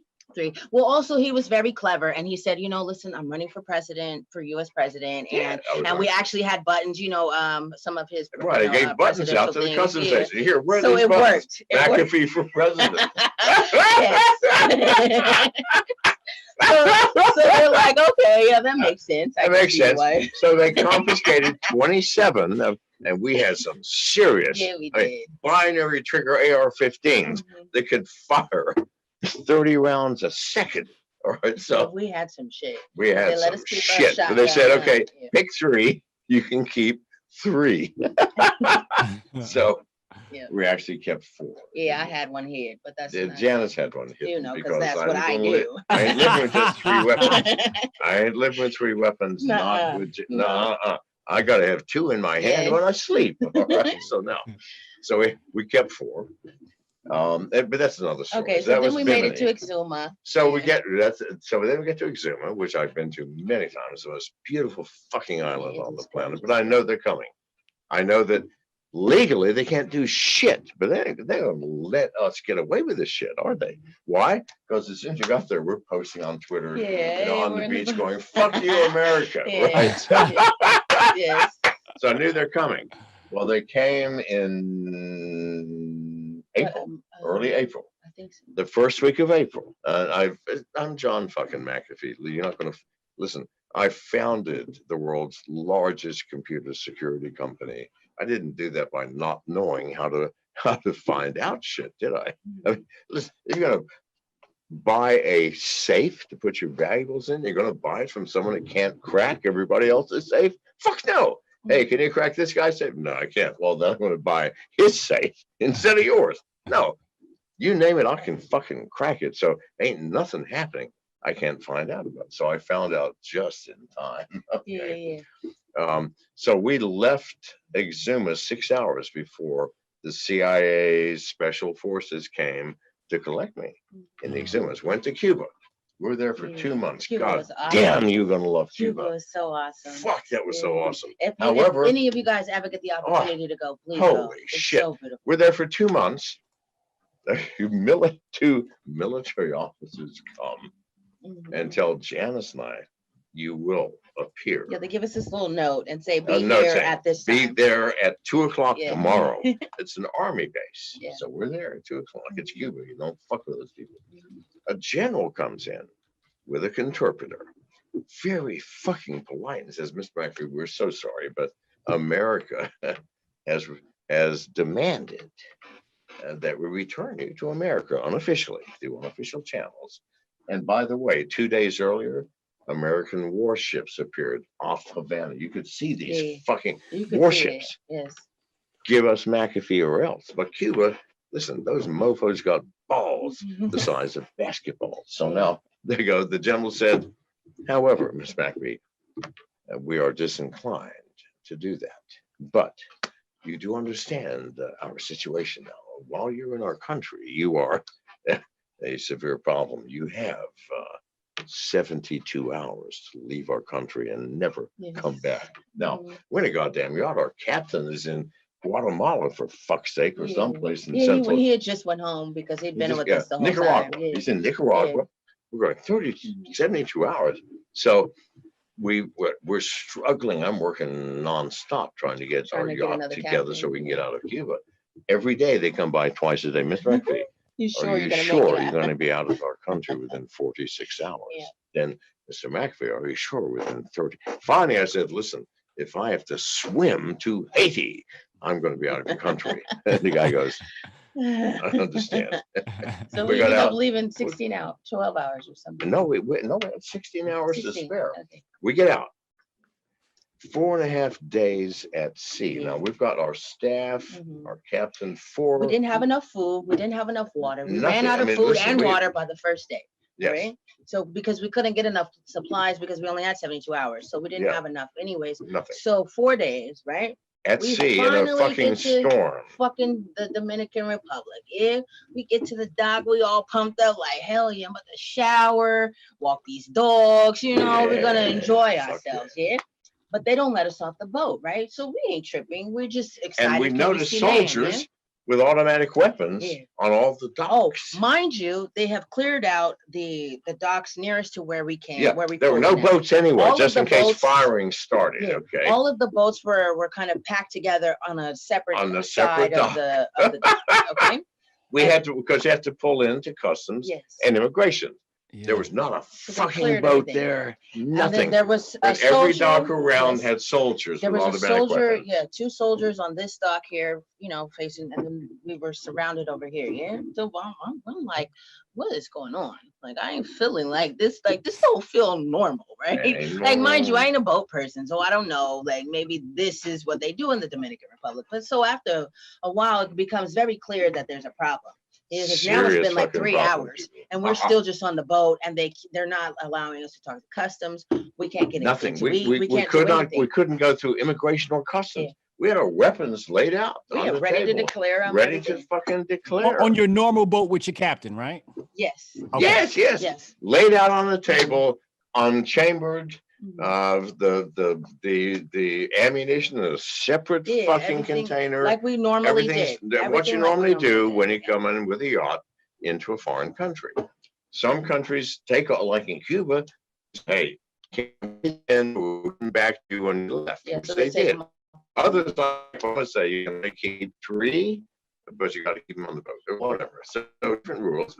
It's not illegal. Yeah. So finally, with their goddamn and No longer. black-suited motherfucker comes on, which clearly this guy's frozen. We've lost this. Wait, hold on. Hello, are y'all frozen? Oh, I can still. You're Okay, frozen. okay. Oh, You're there we go. frozen. I got you. Yeah, you're back now. Okay. Okay. Okay. So this black-suited Suit motherfucker comes on, comes, yeah. and They clearly, take our phones. when they I take our see him, passwords. I know, oh man, we are in trouble. So now he is the internal security for the Dominican Republic, high level. So that is, we're arrested and we're told, Yeah. you Well, have, actually, they didn't even tell us that we were arrested. they just arrested us. They just arrested us. Yeah. But in any case, Well, but they didn't say we were detained. or anything, but- nevertheless. So Yes. Sorry. we were told ultimately, you have to go back to America. All right. So I'm going, God, because America has a long arm. You got to understand it. America is the most powerful country in the world. And anything near America, especially if you're a third world country with no power, you do what America says. They said, we want McAfee, send him back. Cuba, Said, fuck you. Cuba said, fuck you. Yeah. All right. Why? Because America has put Cuba down for 56 years. Well, they still are. Yeah. They're still putting them down, not letting food come in, not letting medicine come in. Jesus God. The Cubans said, fuck you. Mr. McAfee, we're giving you 72 hours. We said, no, get the fuck out of our country. Right. So we did. But anyway, so now 4 days we're in jail in the Dominican Republic. But I'm not a stranger to this situation. So I got 2 lawyers. It came down to the final 2 hours. They took Janice and had They her were taking me to the to airport. a fucking Yeah. airplane. I had They my were gonna lawyers there. deport me. They were So sending me back. finally, we're in the head of immigration for the Dominican Republic, his office, and he's going, Lo siento, amigo, es muy, muy, muy complicado. Says, I'm really sorry, sir. Wait. You're freezing up on an important details. Yeah. Oh, yes. Hold on. Clear him though. Hold on 1 second. Wait for that connection to come back. We're going to call you back. We're going to connect to an alternate source. All right. All right. We'll call you back in 2 minutes. All right, no problem.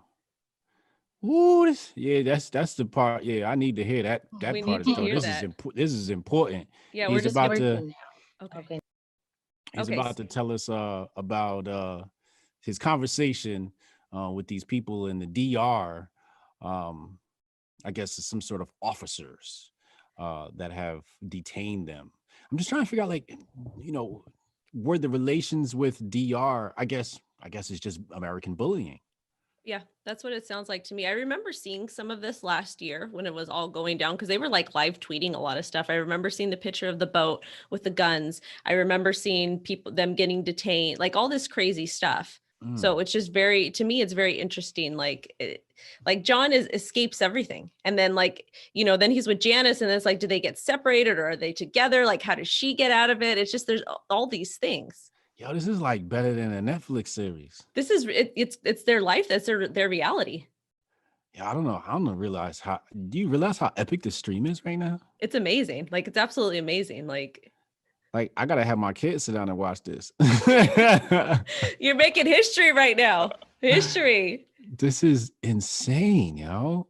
He's like the most interesting man in the world. I know because I watch your facial expressions when we're doing this type of stuff. Oh, here they are. They're come back in. All right. So I can just see, like, you're gonna need like a week to process this. Like when we come back on next week on your channel. Yeah, you're gonna have to process it, and then you're gonna be like, oh, this and that. Okay, John and Janice, you guys are connecting again. All yeah, right, okay. I'm sorry. We're in a communist country. And listen, we have alternate methods of everything here. So now we're connecting over the ghost phone system. Believe it or not. Okay. Okay. Why? It's the only thing that works all over the world, as far as I know. So now we're connected over the ghost phone system. We should have no further problem. Yes. Provided our hot-spotted phone it doesn't run out of fuel. So now, okay, so we're in the Dominican Republic. Yes, you're in head. Okay, so at the last day after 4 days, they take us out and you're going back to America. My lawyers are with me by then, so now I find out exactly what's happening. Okay, so I tell my lawyer, I said, listen, go and file with the Supreme Court a brief saying that I demand my day in court because they arrested us illegally. Yes. We all knew that. Yes. They tried to keep me away from lawyers. Not possible with John McAfee. We got the lawyers, we got everything. So now they said, well, that's going to take 2 hours. They've already taken almost. Well, they're about to take Janice. So I go, how much time? It said 2 hours. I go, you've got 2 hours. Go do it. Yeah. So we had cash on us, or John had cash on him. We had cash. We had $80,000 in cash. Yes. And so they were always have cash. They were giving the cash back, and so they took him into they had to count it. So they were taking him to a separate room, and so he's in that room, and he gets up and comes to me, and he says, "Listen, don't trip. Everything's okay. Don't worry. All right. I'm just doing my thing." Yeah. So he goes back across the hall and he's sitting watching them count the money. And then he just falls out on the floor, right? In convulsions. No, right. Yes, in convulsions. Yeah. So he falls out on the floor. Yeah. So I'm trying to get my acting on and trying to find some tears and, oh my God, what's happening? Blah, blah, blah. Right. But I swear to God, if I had a picture of this, it would be so perfect because everybody's standing there like, just wait, y'all. Don't move. Don't nobody move. Don't nobody fall for this shit. This nigga's faking. They was all standing there looking at him like, get your ass up. Yeah, but listen, I'm one of the best actors in the world. I am. Because mind you, it's very well known that he faked a heart attack. I faked a heart attack in Guatemala to get out to avoid being deported. I do this shit constantly. But this time I faked a stroke. Well, I've never faked a stroke before. So when I get up off the floor, I don't recognize anybody. I don't recognize Janice. I don't recognize my security. I don't nobody. Not the head of immigration. I spent the last hour in his office, and so I'm terrified. And I'm scooting. Help! Somebody! Who are you? Who are you? Who are you? And I'm scooting on my ass. And finally, some of them are going, well, God I don't know. Maybe this is maybe real. the motherfucker really did a stroke. All right, so I've got my back against the wall. Unfortunately, they had a goddamn doctor there. Yeah. All right, who has a doctor in immigration? What the fuck is that all about? Nevertheless, he came and he's looking at me. They called him especially for you. Yeah, for me, maybe. Who knows? Because listen, this motherfucker, you tell us. But listen, I know how to fake a stroke. All right, so I read up on this shit, and the doctor's going, and he finally goes, "El hospital, take him to the hospital." Yes. Now I got my 2 hours. Yes. They've now taken Janice. Yes, they took me to the They've airport. already taken Janice to the plane, but I know, here's what I know. Listen, the news, first of all, we're already in top of the news. John McAfee arrested yet again in the Dominican Republic with his wife, for God knows what. So I know that the head of immigration is thinking, if that motherfucker dies and we put his wife on a fucking phone, which I said right up front, I need my wife with me. She's my nurse. My nurse. So I could just see the listen, if that motherfucker dies, we're gonna look. So just before they put her on the plane, they went and grabbed her and brought her back. Meanwhile, I'm on the way to the hospital. Now I'm thinking, okay, the hospital is a good 20 minutes away. So that's 20 minutes to the hospital. The doctor's going to get there. Yeah.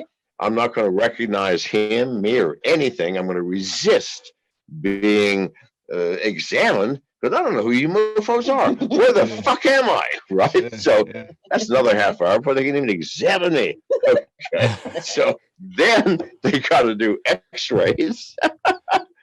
All kinds of, I've got my 2 fucking hours now. Yes. So Janice, 45 minutes later, shows up in the hospital, all concerned. Yeah. My lawyers aren't there, but I know they said 2 hours. They're good lawyers. those mofos But leave that. and then the nurses, they keep trying to get me to say, okay, can you just tell him he'll be okay. We just want to examine him. Because I'm not recognizing anybody. See, they wanted to do a CAT scan.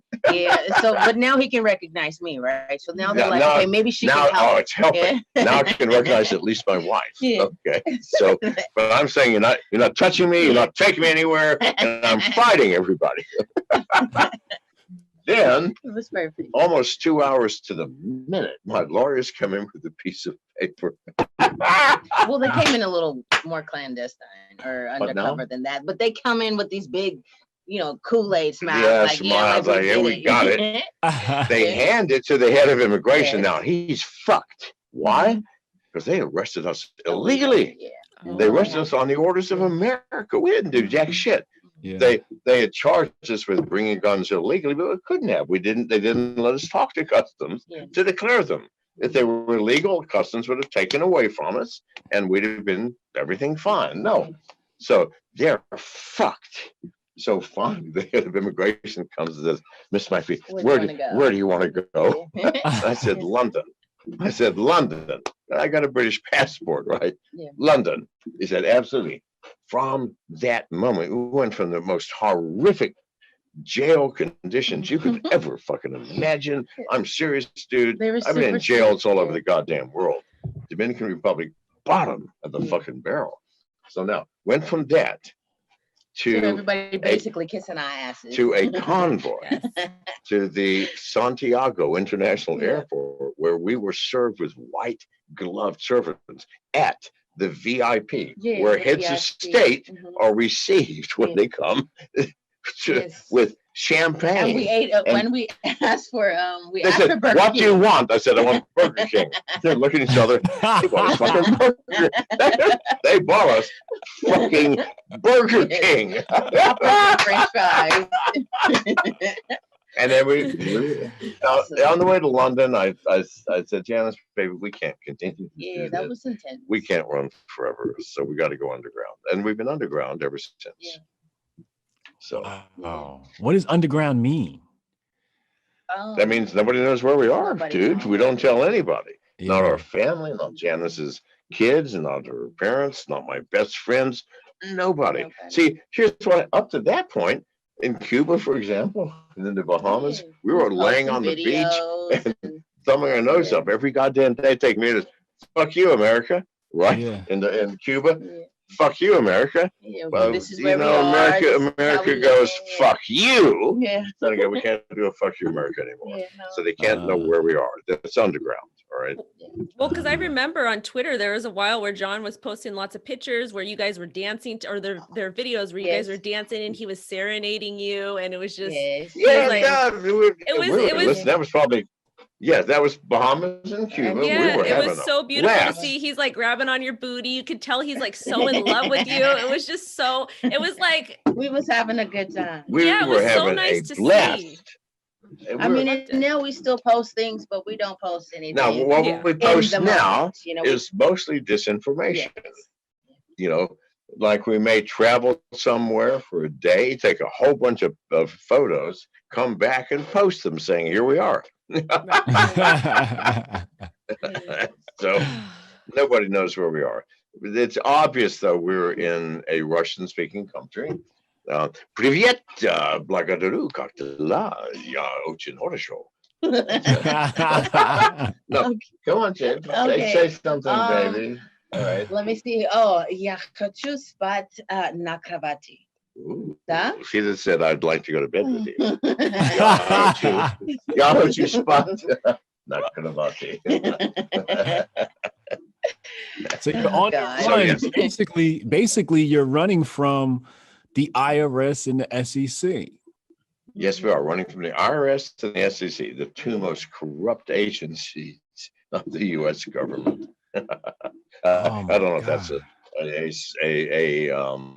badge of honor or the reverse. I'm not sure, but that's who we're running from. We'll find out soon. I'm sure. We'll find out eventually, but no, believe me, there are no more corrupt agencies, because the SEC, just because they're after me, destroyed an $800 million company just to fuck me.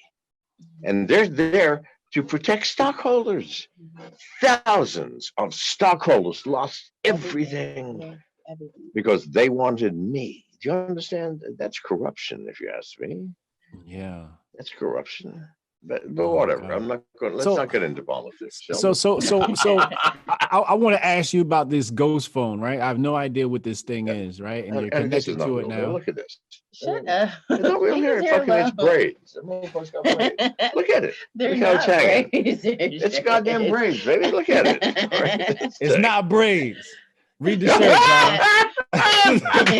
All right. Okay. I got you. All right.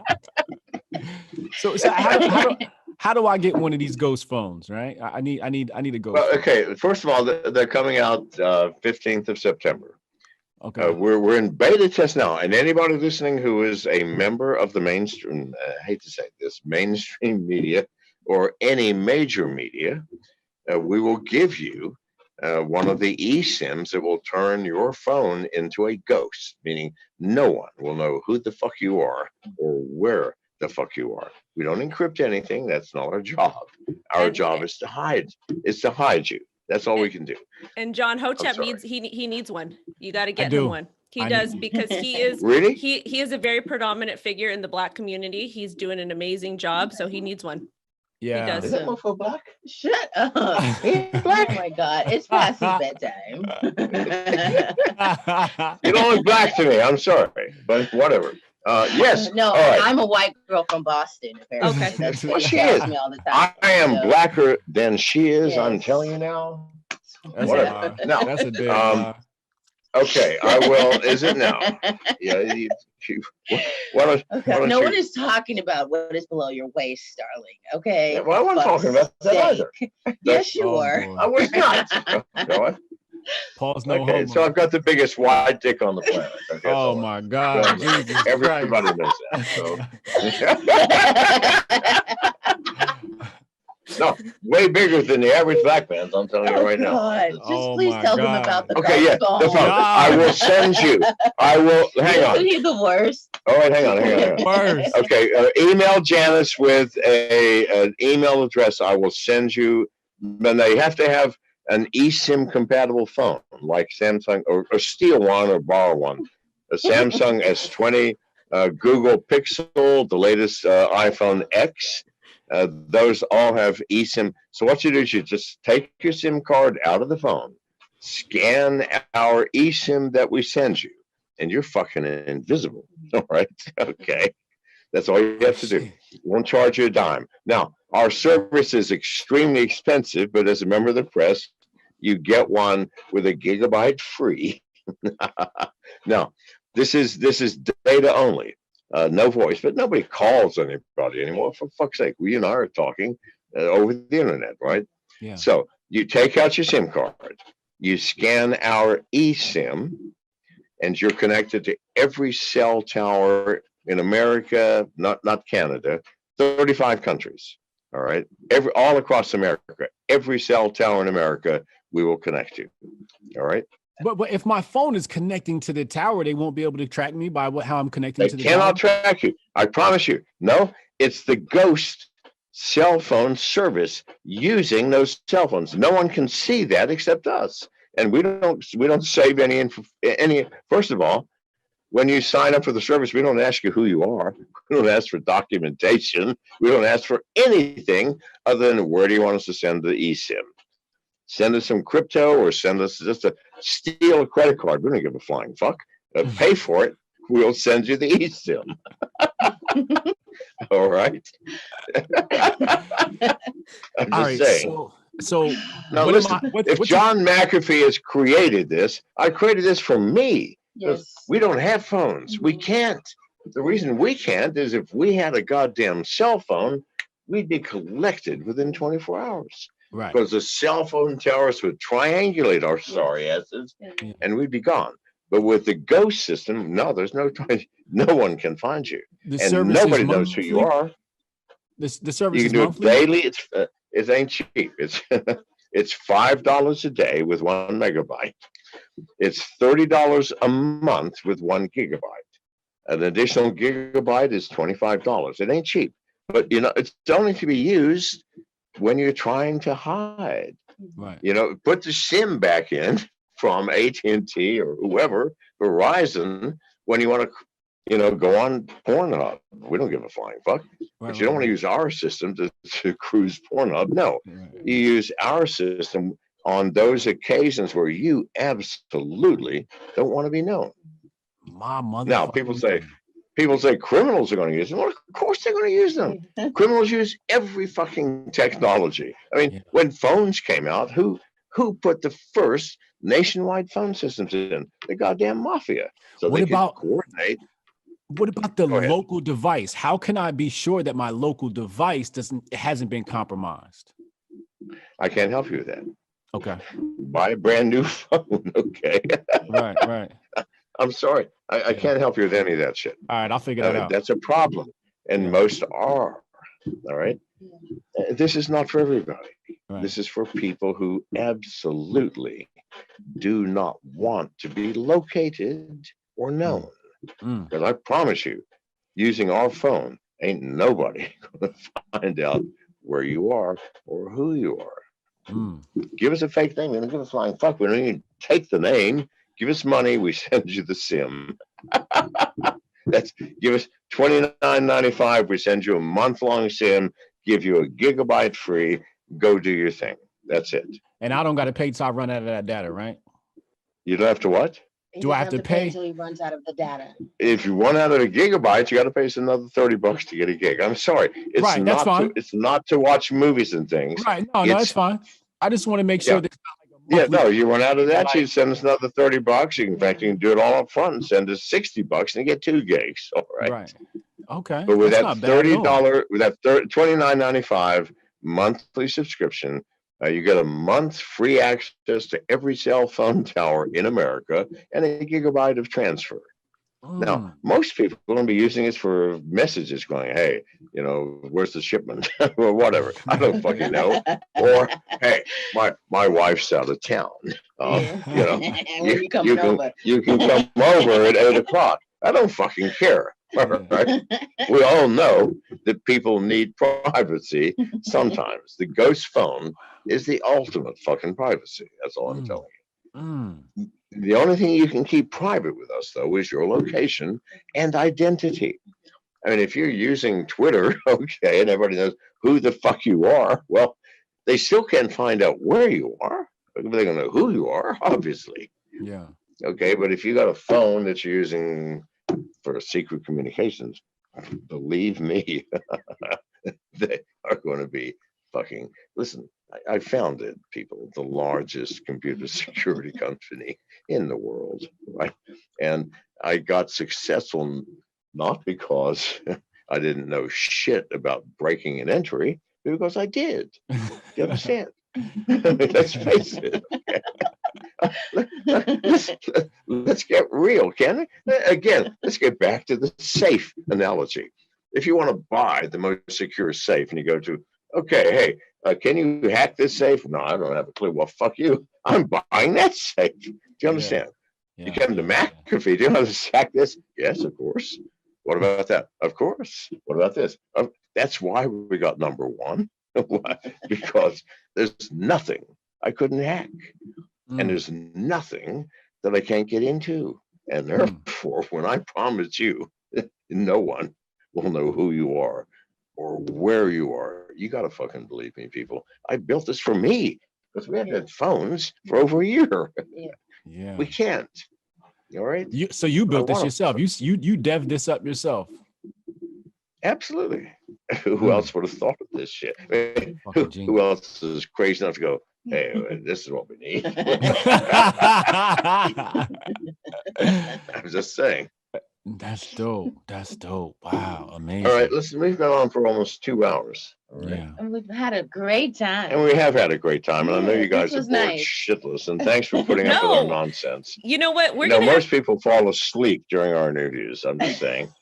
Wow, this was amazing. This was amazing. We made history today. We made history. So we appreciate your time. We know Janice is a very busy woman because she has to look after your ass, John. Okay. Yes.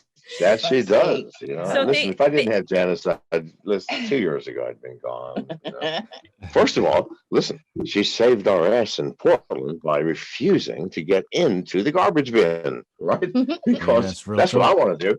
Behind the goddamn garbage bin. Well, listen, they dumped that motherfucker and crushed it. Yes. So no, she saved my ass. She saved my ass more times than I can count. And you've saved mine, sir. And I have saved Janice's. We've saved each other's. Wow. We live a very ordinary existence. Yeah, Not we're much really happens. boring, actually. It's pretty boring, really. It seems like hot shit to the outside world, but we spend so much time watching TV. Yes, You watching wouldn't Netflix. goddamn believe it. I mean, I'm Fucking serious. Family Guy. But it's 5-6 hours a fucking day. We're watching television. What sort of life is that? I'm just saying. Okay. Wow. Thank you. It's true. Family Guy, Oh, goodness. Netflix. Yes. Sometimes you get these great All these old black and white movies he's been showing me. black and white shit. No, we're talking about things like Akira Kurosawa, for example. Yes. Ingmar Bergman. Yes. Ingmar fucking Bergman.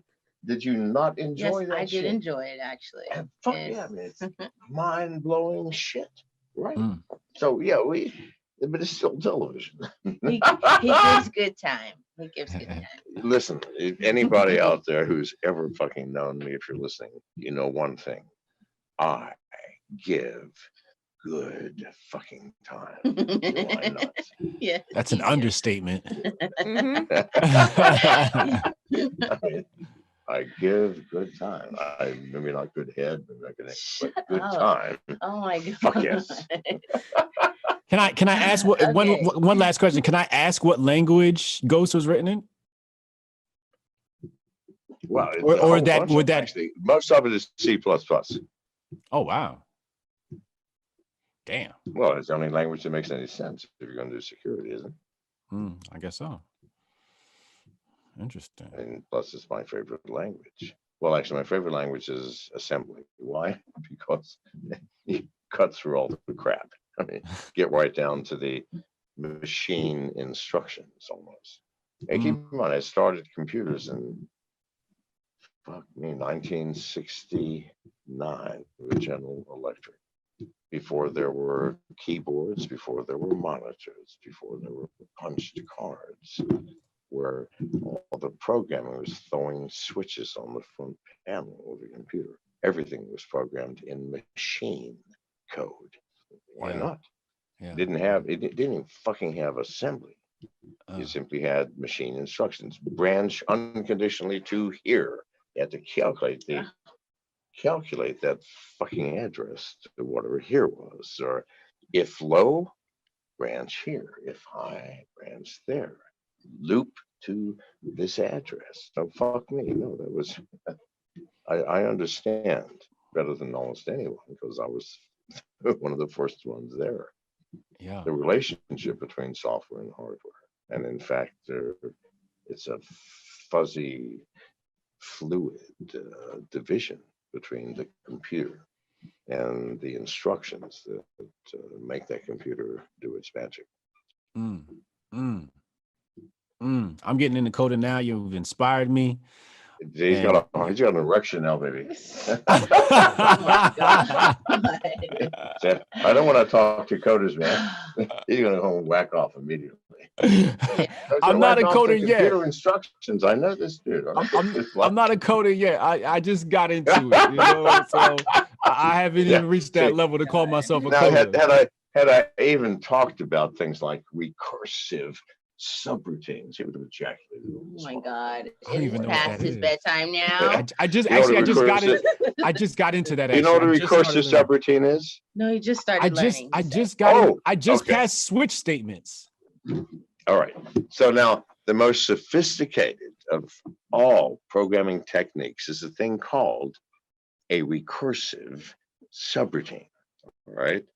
Now, you know what a subroutine is? It's something like you want to take the square root of 3 So you take the number 3, you put it in a register, you branch to the subroutine and point to the register, and it says 3. I'll take the square root of that. Yeah. A recursive subroutine is one that actually calls itself. Look it up. It's a very sophisticated, mind-bending concept. A subroutine where you say, take the square root of 3, and in the process, it calls itself. Hey, take the square root of this. No, except you don't do it for square roots, and square roots is too straightforward. So, recursive subroutines is how that dude stole $100 million.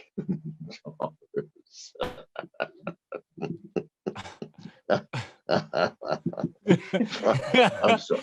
He said, we met him. Remember? Yes. We met him in Bucharest. In Bucharest, but we when met he him in stole Bucharest on that bus where? on the way to Dracula's I know, castle. I remember, but I forgot where did he steal the money from?